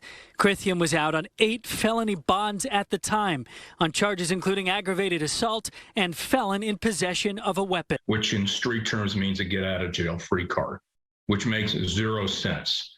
That's not going to happen anymore. Crime Stoppers of Houston says Tevin is one of 131 people in Harris County killed by someone out on multiple felony bonds, PR bonds, or bond forfeiture in the last couple of years. We've heard from so many victims, so many awful stories and tragedies, and it feels good to be able to do this for the families of the victims. Senator Joan Huffman, a former prosecutor and former judge from the Houston area, sponsored the bond reform bill that is now the law in Texas. No more personal bonds for the most violent offenders. Judges now required to review every defendant's criminal and bond history before setting bond. Who's bonding out and which judges are involved will now be public record. This is long overdue for the people of Texas that we have really been suffering. We're hopeful that it's going to play a role in ending the revolving door at the courthouse, which undoubtedly has led to the increased crime rates in Harris County. So the governor's expected to sign this soon. It will go into effect after he signs it in 90 days, and it will involve, among other things, training for all judges. And again, those who were supporters of the bill believe it'll have the biggest impact in all of Texas right here in Harris County. Reporting live here in front of. What'd you think about all that? You know, I mean, of course, we can only look at the surface, but I mean, I think it's probably a good bill to pass, because I mean, if they're focused on, and you know, because I mean, I guess my question would be, what all are they considering to be, you know, violent crimes, as long as they're not slipping in, you know, like drug stuff and this, that, and the other. Now, killing somebody, rape, and this, that, and the other, and keeping them off the street, making sure that you're not, you know, sending somebody back out into the community that's still highly likely to commit a crime on others. I think that's probably, you know, there should be more steps to it before they just allow people back on the street. But you know how they're gonna use that, bro. You know who's gonna be able to get bonds and who's not. You know how that's gonna use, because it's gonna be the judge's discretion. That's why I said on the surface, because you know we always know that there's some kind of effects that play out long term, you know, that we can't see right away. So, like I said, on the surface, it sounds like something that would be good. And of course, you know, we know that black people are usually more affected by that. It gives them a reason not to give, you know, certain people the benefit of the doubt. So, you know, my thing is, if because I mean, this is supposed to be like multiple offenders, like people who repeat offenders. I think there has to be something, because I mean, especially if you murder, you know, like murders and rape and stuff like that.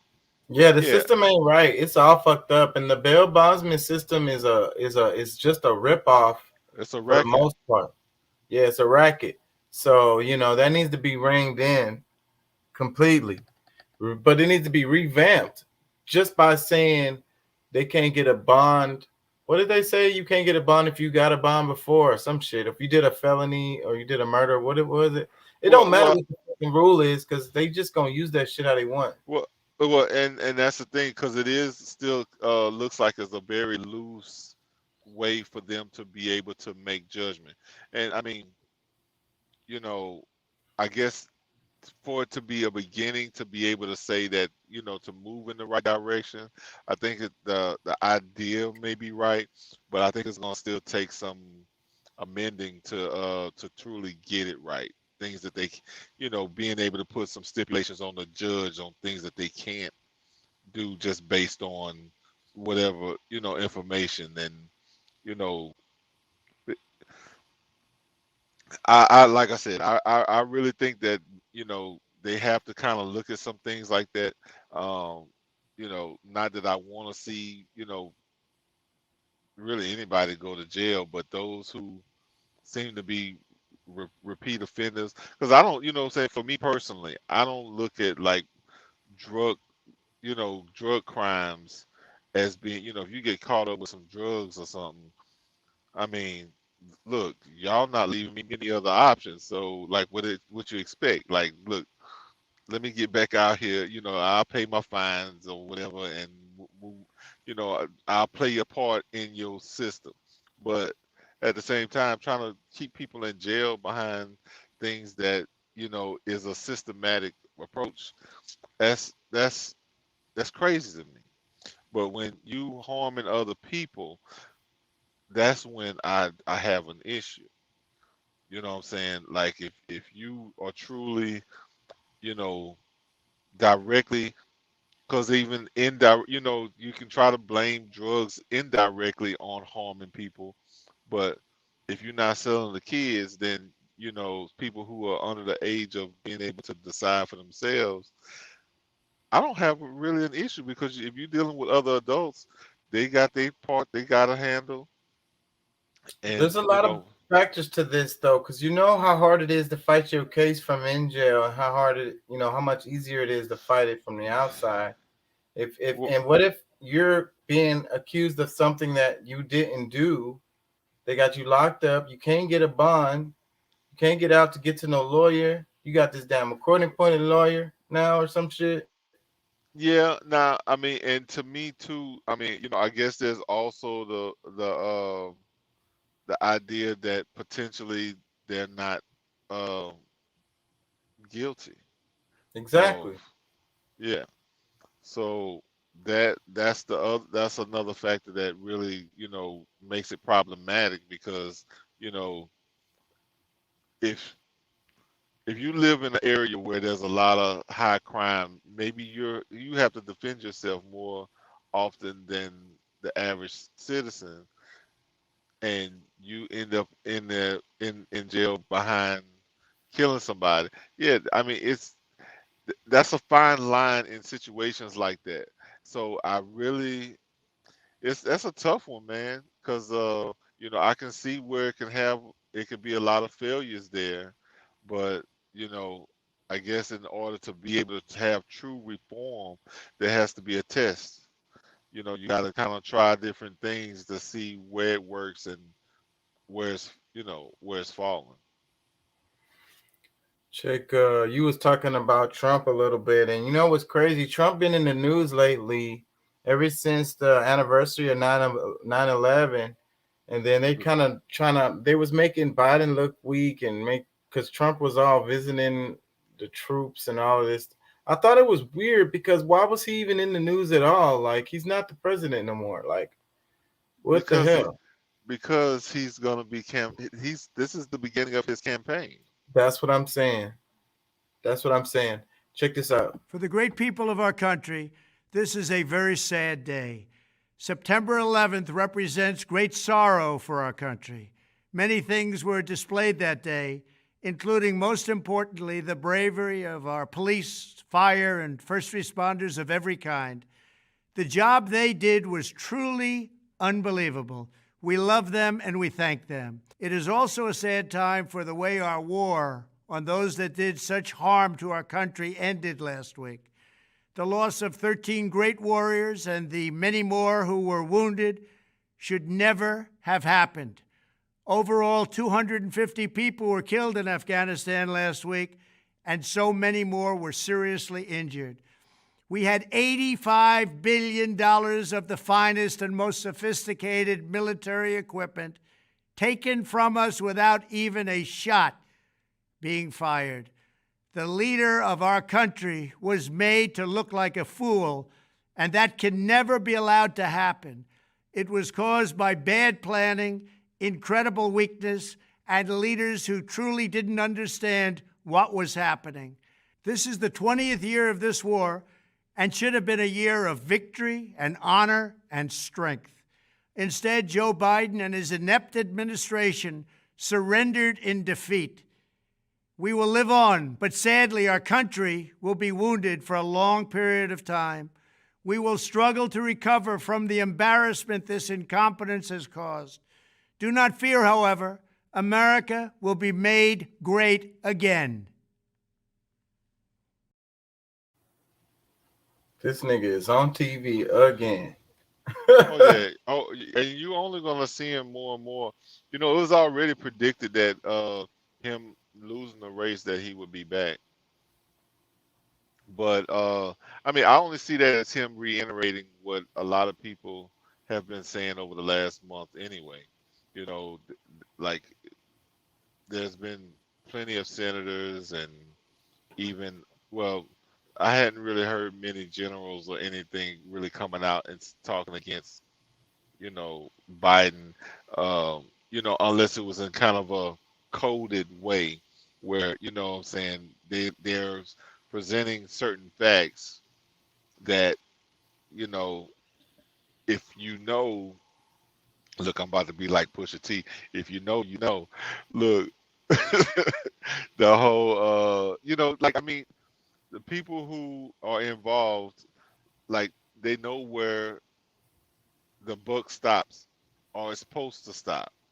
So most of the stuff that's been said, they know that it was the responsibility or at least delegated properly from the, you know, the president. So I don't agree with that. Again, like I was saying before, and then it's all politics. Because he said, what did he say? They left after 20 years of war. They left in defeat. So like he insinuating, he said it should have been a year of triumph. So the war was just going to end, and the United States was just going to win, and it was just going to be kumbaya, and Afghanistan is free democracy.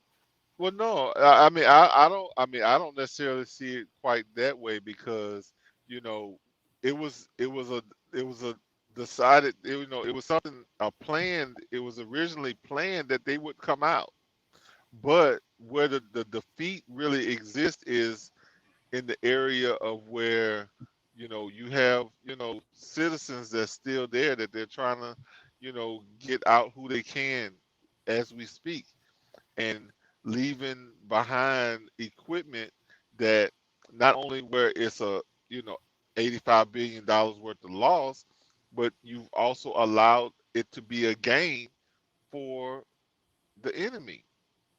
But what So I'm saying is, who's to say that the leave would have been any different if Trump was still president? um some of the generals said that based on what because they didn't, Biden chose not to use, because it was, you know, people that Trump, you know, held at high esteem. Biden ignored those people and wanted to use MIT or, like, you know, people in college. Not, you know, they didn't want to deal. He didn't want to deal with people on the ground and the generals and people that's been in place for his advisement. That's lack of leadership. We don't know. See, I always have We problems know. with that because we don't know that that's true. That's like the cop saying we investigated ourselves and we're not No, guilty, no, because that's those are all buddies and it's all no, within no. the same little. Senator, like, these are people. These are I mean, who are we to believe then ever? I mean, That's what I'm saying. Within them, whenever it's political like that, because they have political reasons to say the things that they say. They have they gain politically one way or another from these man, things. man, as heavily influenced that the Democratic Party is with the fact checkers, man, they would have people all over that shit, That's just like they had that commercial you showed a little while ago to, give a blue seal of, like good information. Like they are very key on doing stuff like that. So if somebody was putting out the misinformation of, Biden, not using, the true skilled people to be able to make this, logistically make this thing happen. This is not the first time that, you know, they've ever come out of a country, to deploy people out of a country. This has happened many times, and based on the science that they've created around that structure, he decided not to use. So that shows that it is like truly like he wasn't being his best self. I mean, now we're talking about somebody who's experienced a lot of these things through government, being a senator for 50 years. We're looking at now. He's been in government for many years, where people would expect him to be superior, a superior thinker when it comes to things like this, but he didn't utilize any of that. That's where his weakness shows. I'm just saying, I mean, there's almost looks like deliberate action.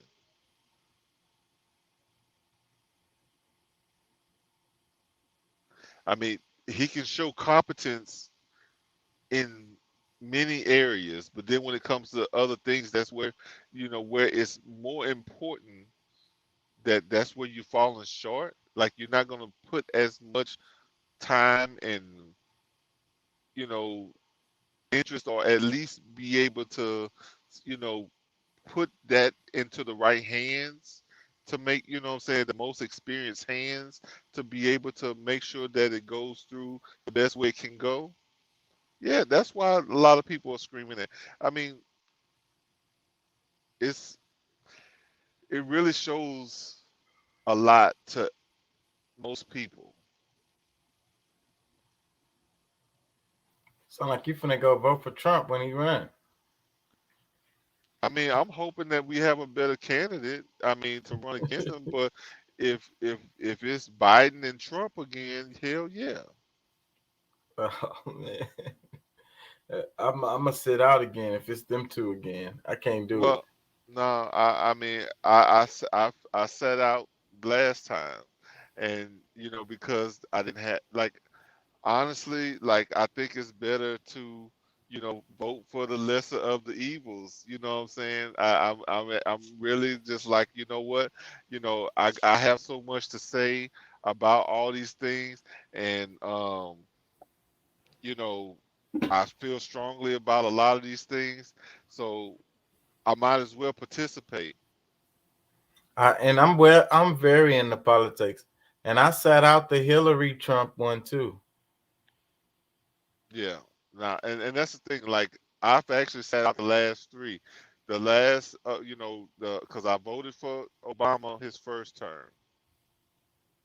I didn't vote for him the second term. I didn't vote on Hillary or Trump, and I didn't vote on Trump and Biden. So I'm just really at the point where it's just like, all right, you know what? I mean, you win. You know what I'm saying? You're damned if you do, you're damned if you don't. You know what I'm saying? It's really kind of been a crazy thing because of who they allowed to be the candidates. I don't think it's I think there needs to be some reform on that as well, because I mean, in our primaries, when we really have people who I think would, still trying to prove themselves and to try to show, how great they can be, we prop up people who feel like it's just their turn. I mean, that's a bunch of bullshit. Like, that's crap to me. When it comes down to who's really in the primaries, who's really making the final decision, because it seems like the DNC, even after we've made our votes, they still choose. Because I mean, Bernie Bernie was like winning the race. It should have been Bernie and Trump. Then it would have been a no-brainer. Bernie would have won, and he would be president right now. He would have won that first time too. He would have won the Hillary time. They fucked him that time too. Both times he would have won. The stats, the numbers say he would have won. So I mean, and I mean, regardless of what they call them, the socialists and this, that, and the other, blah, blah, blah, blah, blah. Okay, that's fine. I mean, pretty much anybody that you try to, you're gonna give a person a title that they probably don't fully deserve just because you want people to shift away from or take your eye off of that person because it's a trigger word for some people. Oh hell no, no socialism, whatever. But however, we still have a process that has to be taken into account. We have a constitution that has to be abided by. There's a lot of things that before any one president, because I mean it's set up just for that, for so that no one person can come in and redirect everything that we've done. Or that we fought for over the last 2.5 centuries. You know what I'm saying? It's not. It just doesn't. You know, we get too emotionally caught up instead of truly, thinking these things out. It's so frustrating. Like all that you just said, like I had to tune it out for a second because it's just that's what I go through every day because I be trying to reach people and I'm in the politics and I be trying to explain stuff to people, but they don't you can't even understand what I'm saying if you haven't even done any amount of like you need to know something about what I'm talking about. Like I Yeah. can't reach you. Well, and it can't just be you just regurgitating what you heard off of CNN or like no like yeah I mean you really need to listen to what's being said in the news, but not just Fox and CNN and CSNBC and like these companies that like the news medias that we like. You want to get different perspectives because like even independent media, like hearing the stupid shit that I might say, listening to stuff that you might hear on other platforms, Voice Watkins and all that, and also like different medias in other countries to be able to get these different perspectives so that you can truly be able to try to piece all those different things together and form an idea that where you're not just leaning to just one thing, because if our people don't realize it, like they clearly say it, their target audience, like there's certain types of people that they target with the information that they spend at you, and then it makes people who watch CNN hate the people who watch Fox, or vice versa, and it goes all around the whole mulberry bush until everybody's so dizzy, so you can't you don't know which direction to go, and then at that point you just kind of like, all right, well, this what mama and them doing, and this what such a, what I'm saying, you nice, but like you want to say that you was a you want to be a part of the winning team so bad to where, okay, this guy looks like he's the one that's gonna make it, all right, well, I'm just gonna go vote for them instead of looking at the fact that this guy's agenda or their you know their main objectives is what lines up with what we need to see for the country, and not even just on a personal, like I've voted, even though I'm very like have conservative ideas. I mean, I could have voted for uh somebody who's big on like, let's just say Trump with the tax changes. It would benefit me greatly, but at the same time, I'm looking at for the people who are around me, because I don't, when I was paying taxes, I had to pay taxes. it would hit me up pretty hard. But I'm still looking at what's going to benefit the people more than what it's going to do for me personally. You know what I'm saying? So, like, a lot of us are real selfish when it comes to stuff like that, where it's going to benefit, then of course you need to, look at that. But wouldn't it make it better for you if the people around you can be able to raise up higher and do better as well? We have to take that into account. Everything is better if everything is better. Everyone is better if everyone is better. Everyone is healthy if everyone is healthy. It's really simple. But we got work Check to out this do. one. I got an ALC clip. This is my last clip of the day. Obviously, it provides at least 6 weeks for a person to be able to get an abortion. And I'm sorry we have to break it down on, break down Biology 101 on national television. But in case no one has informed him before in his life, 6 weeks pregnant means 2 weeks late for your period. And 2 weeks late on your period for any person with a menstrual cycle can happen if you're stressed, if your diet changes, or for really no reason at all. So you don't have 6 weeks.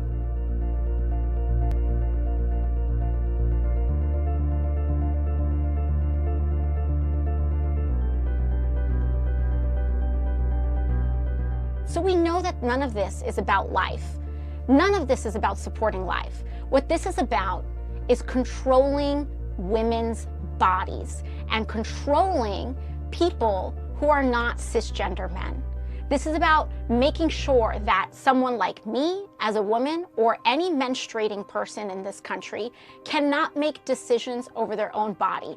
And people like Governor Abbott and Mitch McConnell want to have more control over a woman's body than that woman or that person has over themselves.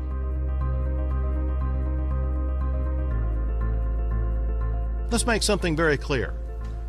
Rape is a crime, and Texas will work tirelessly to make sure that we eliminate all rapists from the streets of Texas by aggressively going out and arresting them and prosecuting them and getting them off the streets. So goal number 1 in the state of Texas is to eliminate rape so that no woman, no person will be a victim of rape. When he talks about going after rapists and this language of him that he uses about getting rapists off the streets, the majority of people who are raped and who are sexually assaulted are assaulted by someone that they know and around the streets at night. They are people's uncles, they are teachers, they are family friends. And when something like that happens, it takes a very long time, first of all, for any victim to come forward. And second of all, when a victim comes forward, they don't necessarily want to bring their case into the carceral system. They don't want to re-traumatize themselves by going to court. They don't necessarily all want to report a family friend to a police precinct, let alone in the immediate aftermath of the trauma of a sexual assault. And so while some victims do use that recourse, and that is something that is completely available, and if that is part of their process, that's great. But this idea that we're going to, quote unquote, end rape when the same type of, frankly, rape culture and the same type of misogynistic culture that informed this abortion law to begin with is also, those beliefs are held by the governor himself and this Texas state legislature. Frankly, there are many people in power, as we know from the Me Too movement, that commit sexual assault, that help their friends cover up these crimes. And some of them even serve in the same state legislatures that are voting on these just these anti-choice bills. It's awful. And he speaks from such a place of deep ignorance and it's not just ignorance, it's ignorance that is hurting people across this country.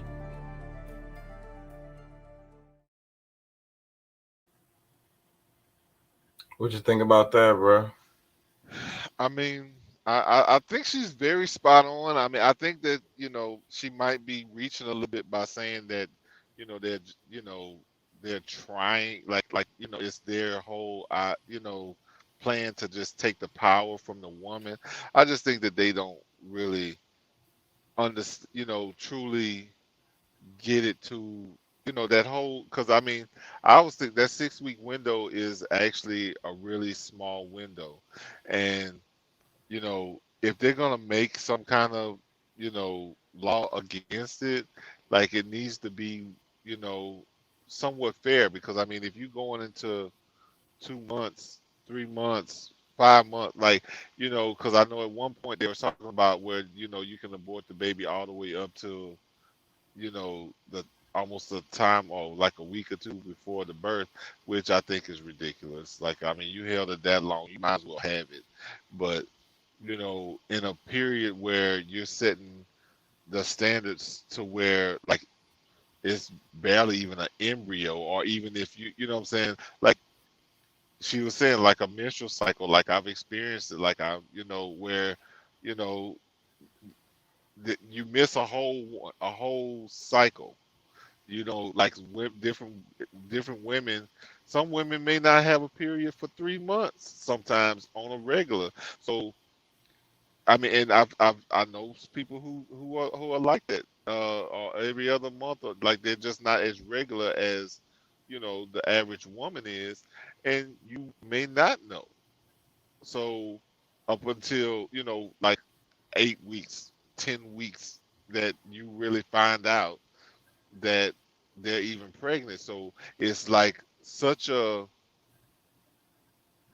you know, the window is just way too small for to make that the law, to make that the rule. You know what I'm saying?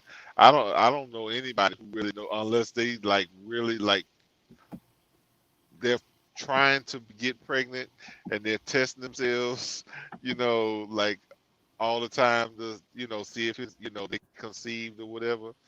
But yeah, that, I mean, that definitely needs to change. I mean, I think, that if it's gonna be a law, if if it's gonna be a law on abortion, it needs to have parameters where it's fair. I mean, of course, the way to solve it, I guess, is just to be choice, if that would be politically correct. But at the same time, if they're gonna do an abortion law, it needs to have periods where it's, all right, between what, three, like by 3 months, you need to have it figured out whether you're gonna have one or not. I guess I don't know. I'm no expert on none of that, so I can't say. But that 6 week window is definitely too small to try to, put on somebody. Oh, I forgot I have one more video because I was skipping this one because it's so hard to watch. It's about the history of like healthcare in the United States, kind of like how did they learn some of the stuff they learned, you know? You know where I'm going with this, right? Hold on, let me find it. Because everything, the American history is so dark, man. Yeah. Here it is right here. Here we go. Let me see. At the edge of Central Park in Manhattan, there's a bronze statue of a doctor named James Marion Sims, whose brilliant achievement carried the fame of American surgery throughout the entire world. He's the guy who created the vaginal speculum, an instrument gynecologists use for examination. He pioneered the surgical repair for fistula, a complication from childbirth, and became known as the father of modern gynecology. But that brilliant achievement was the result of a series of excruciating experimental surgeries that he conducted on enslaved women.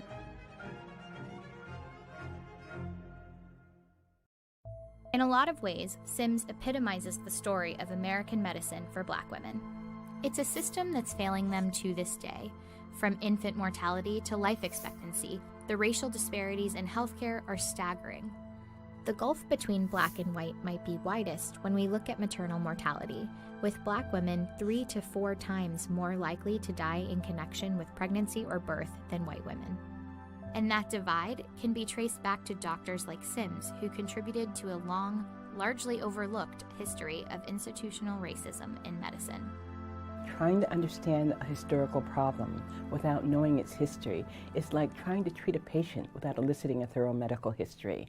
You're doomed to failure. That's Harriet Washington, a medical ethicist and author who chronicled the intersection of race and medicine in her book, Medical Apartheid.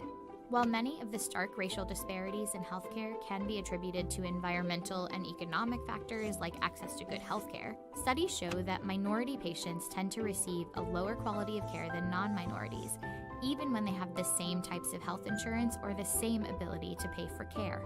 As African Americans, we've been abused for so long, consistently by the system. Why should we trust it? Why should we go to it when ill? And that's iatrophobia. That's a fear of the healer, inculcated by the behavior of those healers, unfortunately. It starts with slavery. Doctors relied on slave owners for financial stability. They accompanied plantation masters to auctions to verify the fitness of slaves and were called in to treat sick slaves to protect their owners' investments. In 1807, Congress abolished the importation of slaves and in turn pushed black women to have more children, to essentially breed slaves. Founding father Thomas Jefferson later wrote, "I consider a woman who brings a child every 2 years as more profitable than the best man on the farm." Around the 1830s, the abolitionist movement led to the rise of what was called Negro medicine, or efforts to identify black inferiority to justify slavery. And there were polygenists who tried to use both science and the Bible to find proof that races evolve from different origins. The 1830s also marked the beginning of recorded experimentation on black women's bodies. One doctor performed experimental C-sections on slaves. Another one perfected the dangerous ovariotomy, or removal of an ovary by testing the procedure on slave women. In fact, half the original articles in the 1836 Southern Medical and Surgical Journal dealt with experiments on black people. And then, of course, there was James Marion Sims, whose reputation is etched in history and on that statue in Central Park. Between 1845 and 1849, Sims began performing experimental surgeries on a 17-year-old slave named Anarcha. He eventually performed 30 operations on Anarcha and more surgeries on about 11 other female slaves. When his male colleagues could no longer bear to assist him in inflicting pain on the women, the slaves took turns restraining one another. Yet paintings depicting Sims, Anarcha, and other slave women presented a subdued version of his experiments. Even though anesthesia was introduced in 1846, Sims chose not to use it for his experimentation with slaves. His practices echoed one of the most prevalent and dangerous beliefs in medicine at the time, that black people did not feel pain or anxiety. This book from 1851, titled The Natural History of Human Species, claimed the American dark races bear with indifference tortures insupportable to a white man. Studies released as recently as last year demonstrate that black people are less likely to be treated for pain, particularly in the ER. There's even one from a children's hospital that found the same to be true for kids. And just this year, Pearson Education, a leading educational publisher, issued an apology and recalled nursing textbooks that included racist stereotypes, like this section that said black people often report higher pain intensity than other cultures. Well, what does it mean when you say that someone doesn't feel pain? Among other things, you're speaking about their humanity. These are all part of that suite of beliefs emanating from the 19th century that we still have not shaken off. Despite all our knowledge and sophistication, they're deeply ingrained. Doctors like Sims might fit the Dr. Frankenstein stereotype, but they weren't outliers. Historically, Southern doctors who used black bodies for troubling experiments were the norm. It's a very common question. How can we judge our forebears? You know, those guys in the 18th century who practiced medicine in a way that appalls us today. You know, we think, how could you do that? I did not judge the practitioners based on our own ethics. I judged them based on the ethics of their time. It was not acceptable back then. We just did not hear from the people who protested against it. After the Civil War ended, the 1900s brought a wave of immigrants to the U.S. It sparked a race panic and coincided with the birth of the American eugenics movement. One of the movement's key objectives was to reduce the childbearing potential of the poor and disabled. Leaders included birth control pioneer and Planned Parenthood founder Margaret Sanger, who eventually devised the controversial Negro Project, or family planning centers that pushed birth control in the Black South. It was a project that even garnered support from W.E.B. Du Bois, a founder of the NAACP, who wrote that Black people bred carelessly and disastrously. By the mid-1930s, more than half the states passed pro-sterilization laws, and often sterilization was forced. In 1961, future civil rights leader Fannie Lou Hamer went to the hospital to have a tumor removed, but was subjected to a hysterectomy without consent. The procedure, which rendered women infertile without their knowledge, was so common in the South that Hamer is said to have dubbed it the Mississippi appendectomy. African American babies were no longer economically valuable. And African Americans themselves had gone from being a resource to a nuisance. In June of 1973, the SPLC uncovered 100 to 150,000 cases of women who had been sterilized with federal funds in Alabama. Half the women were Black. In recent decades, women of color continue to be exposed to dubious reproductive health programs. In December 1990, the FDA approved a contraceptive called Norplant, and it was selectively marketed to Black teenagers in Baltimore schools. You know, one of the current birth control methods now in the United States is Norplant. Norplant fans like David Duke, the former KKK Grand Wizard, even introduced legislation to give women on welfare an annual reward of $100 if they agreed to get Norplant. And it's time we start to encourage welfare mothers to be responsible. That bill never passed, but the implant ignited a debate on whether long-term contraception, like Norplant that lasted 5 years, could be used as a form of social engineering when pushed to specific communities. Today, as we continue to lose Black mothers at alarming rates, a deeper look at the past may be a good step towards creating a more equitable healthcare system. Hi guys, thanks for watching. Of course, there's a lot more to the history of how the U.S. medical system has mistreated people of color than we... Hey. Yeah. You probably not the only one I'm putting to sleep. How much of that did you catch? No, I saw all of it. Man, it was that's a lot of info there, which I already knew a bunch of it, but it's crazy. I mean, the healthcare has always been like from the beginning, if you really want to call it healthcare. I think that's probably a bad name for it, first of all, but the way that they use people, because I guess I don't really, are they trying to promote something, or is this, I guess it's just more of an informative guide on, because a lot of people, probably more white people, don't realize the things that we've gone through as far as the science-based experimentation. What they're trying to get people to understand is that the basis of the health, like the medical system in America, like a lot of the knowledge that they have was from experiments on slaves like that. And it's just like, also it's still very racist because the fundamentals of it was racist, like figuring that the Black people don't feel pain as much and stuff like that. And this stuff has been taught to the doctors over years and years, because these same people that they're talking about in this video are big boss hogs in the medical. If you go to medical school, you're going to learn about this guy. You know what I'm saying? And that's what it is. So you're learning racism medically through academics. Yeah. I mean, my thing is that, humans have been healthy for thousands of years before the medical association, the American Medical Association, which was started by Rockefeller family. I forget the guy at the head of the family at the time, but this was all to be able to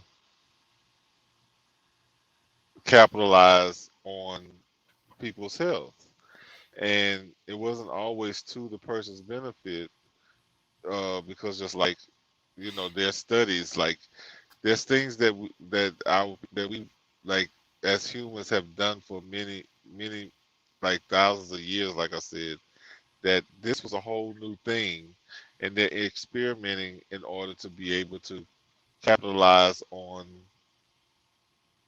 human human beings. And of course the experiments they did on black people, I guess, would help white people in a whole, because I think that's where they were looking for more the benefit, to be able to help people that you know look like them. I mean, I guess you could look at it as a whole, but I mean, it was a racist thing, because why weren't they doing the same thing, doing the same type of studies on white women?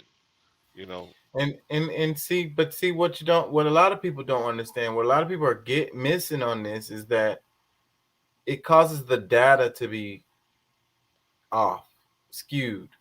oh, definitely.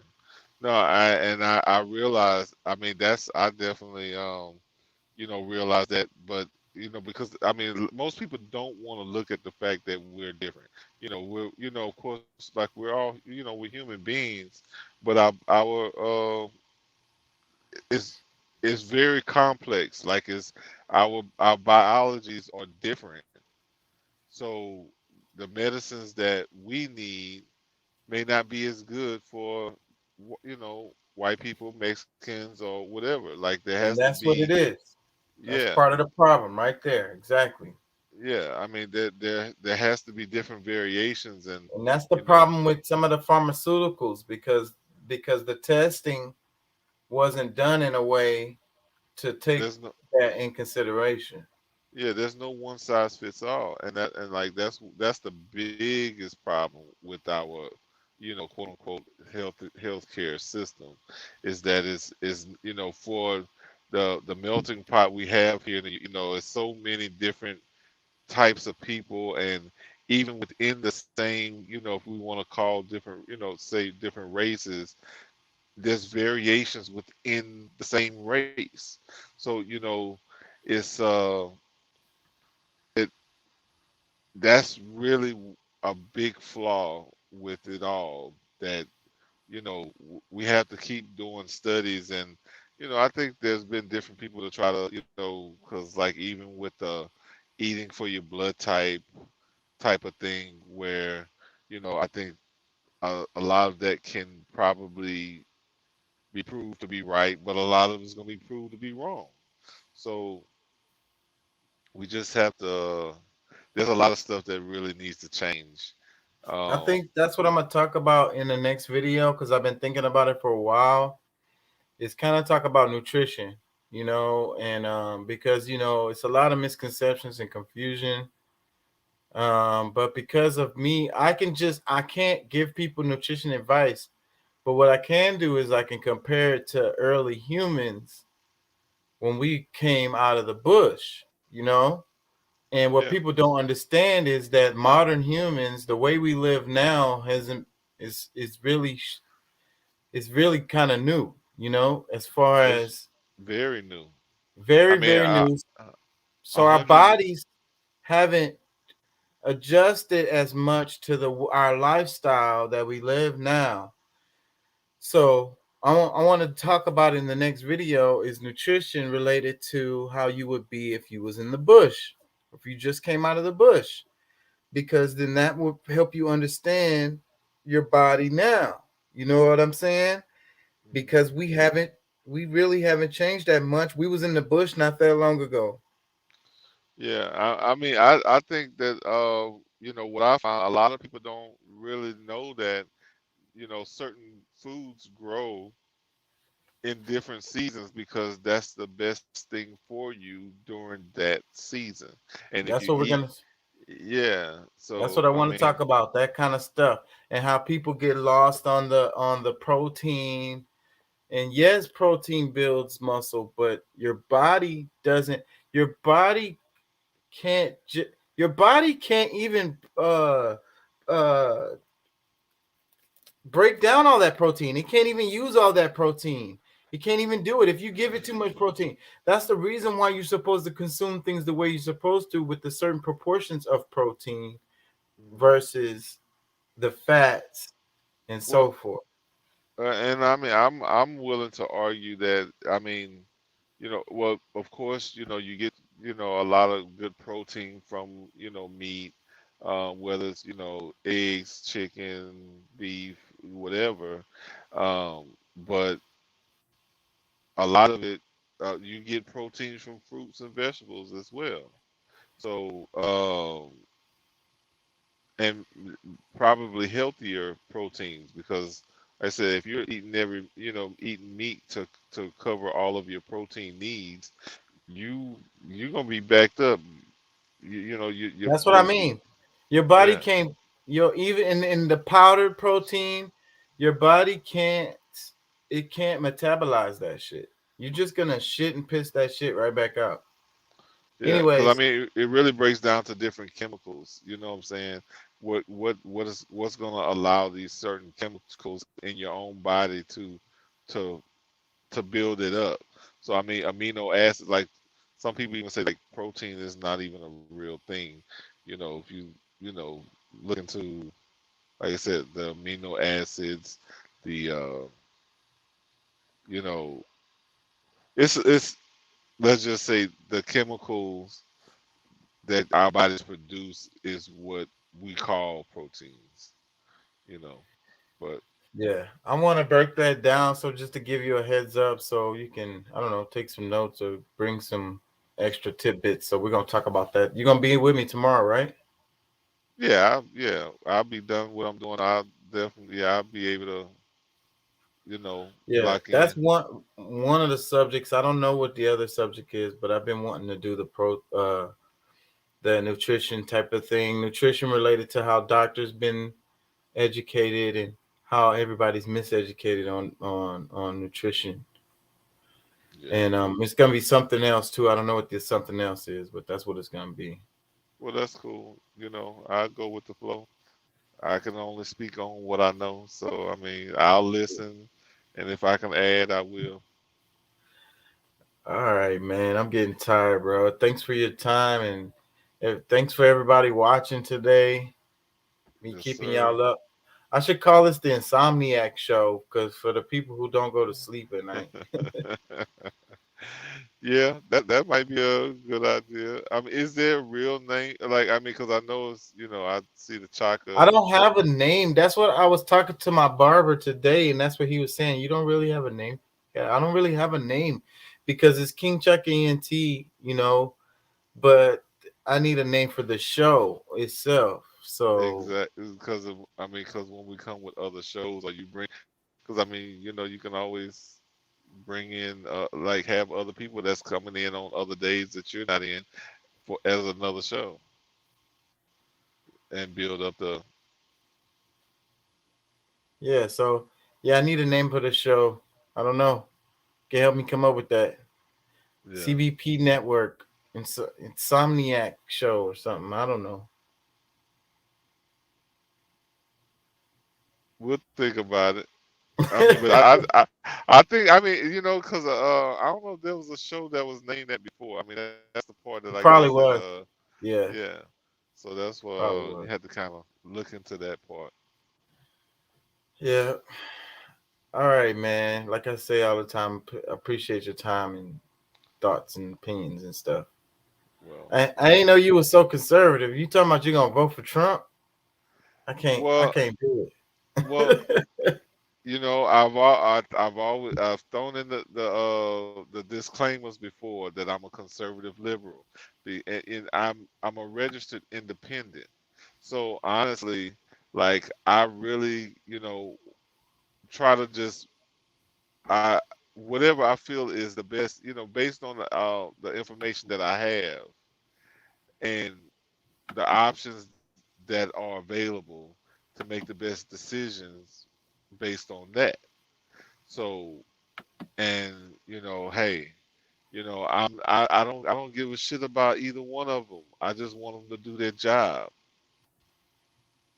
Like, I mean, personally, I could give a damn. I don't have picnics with them.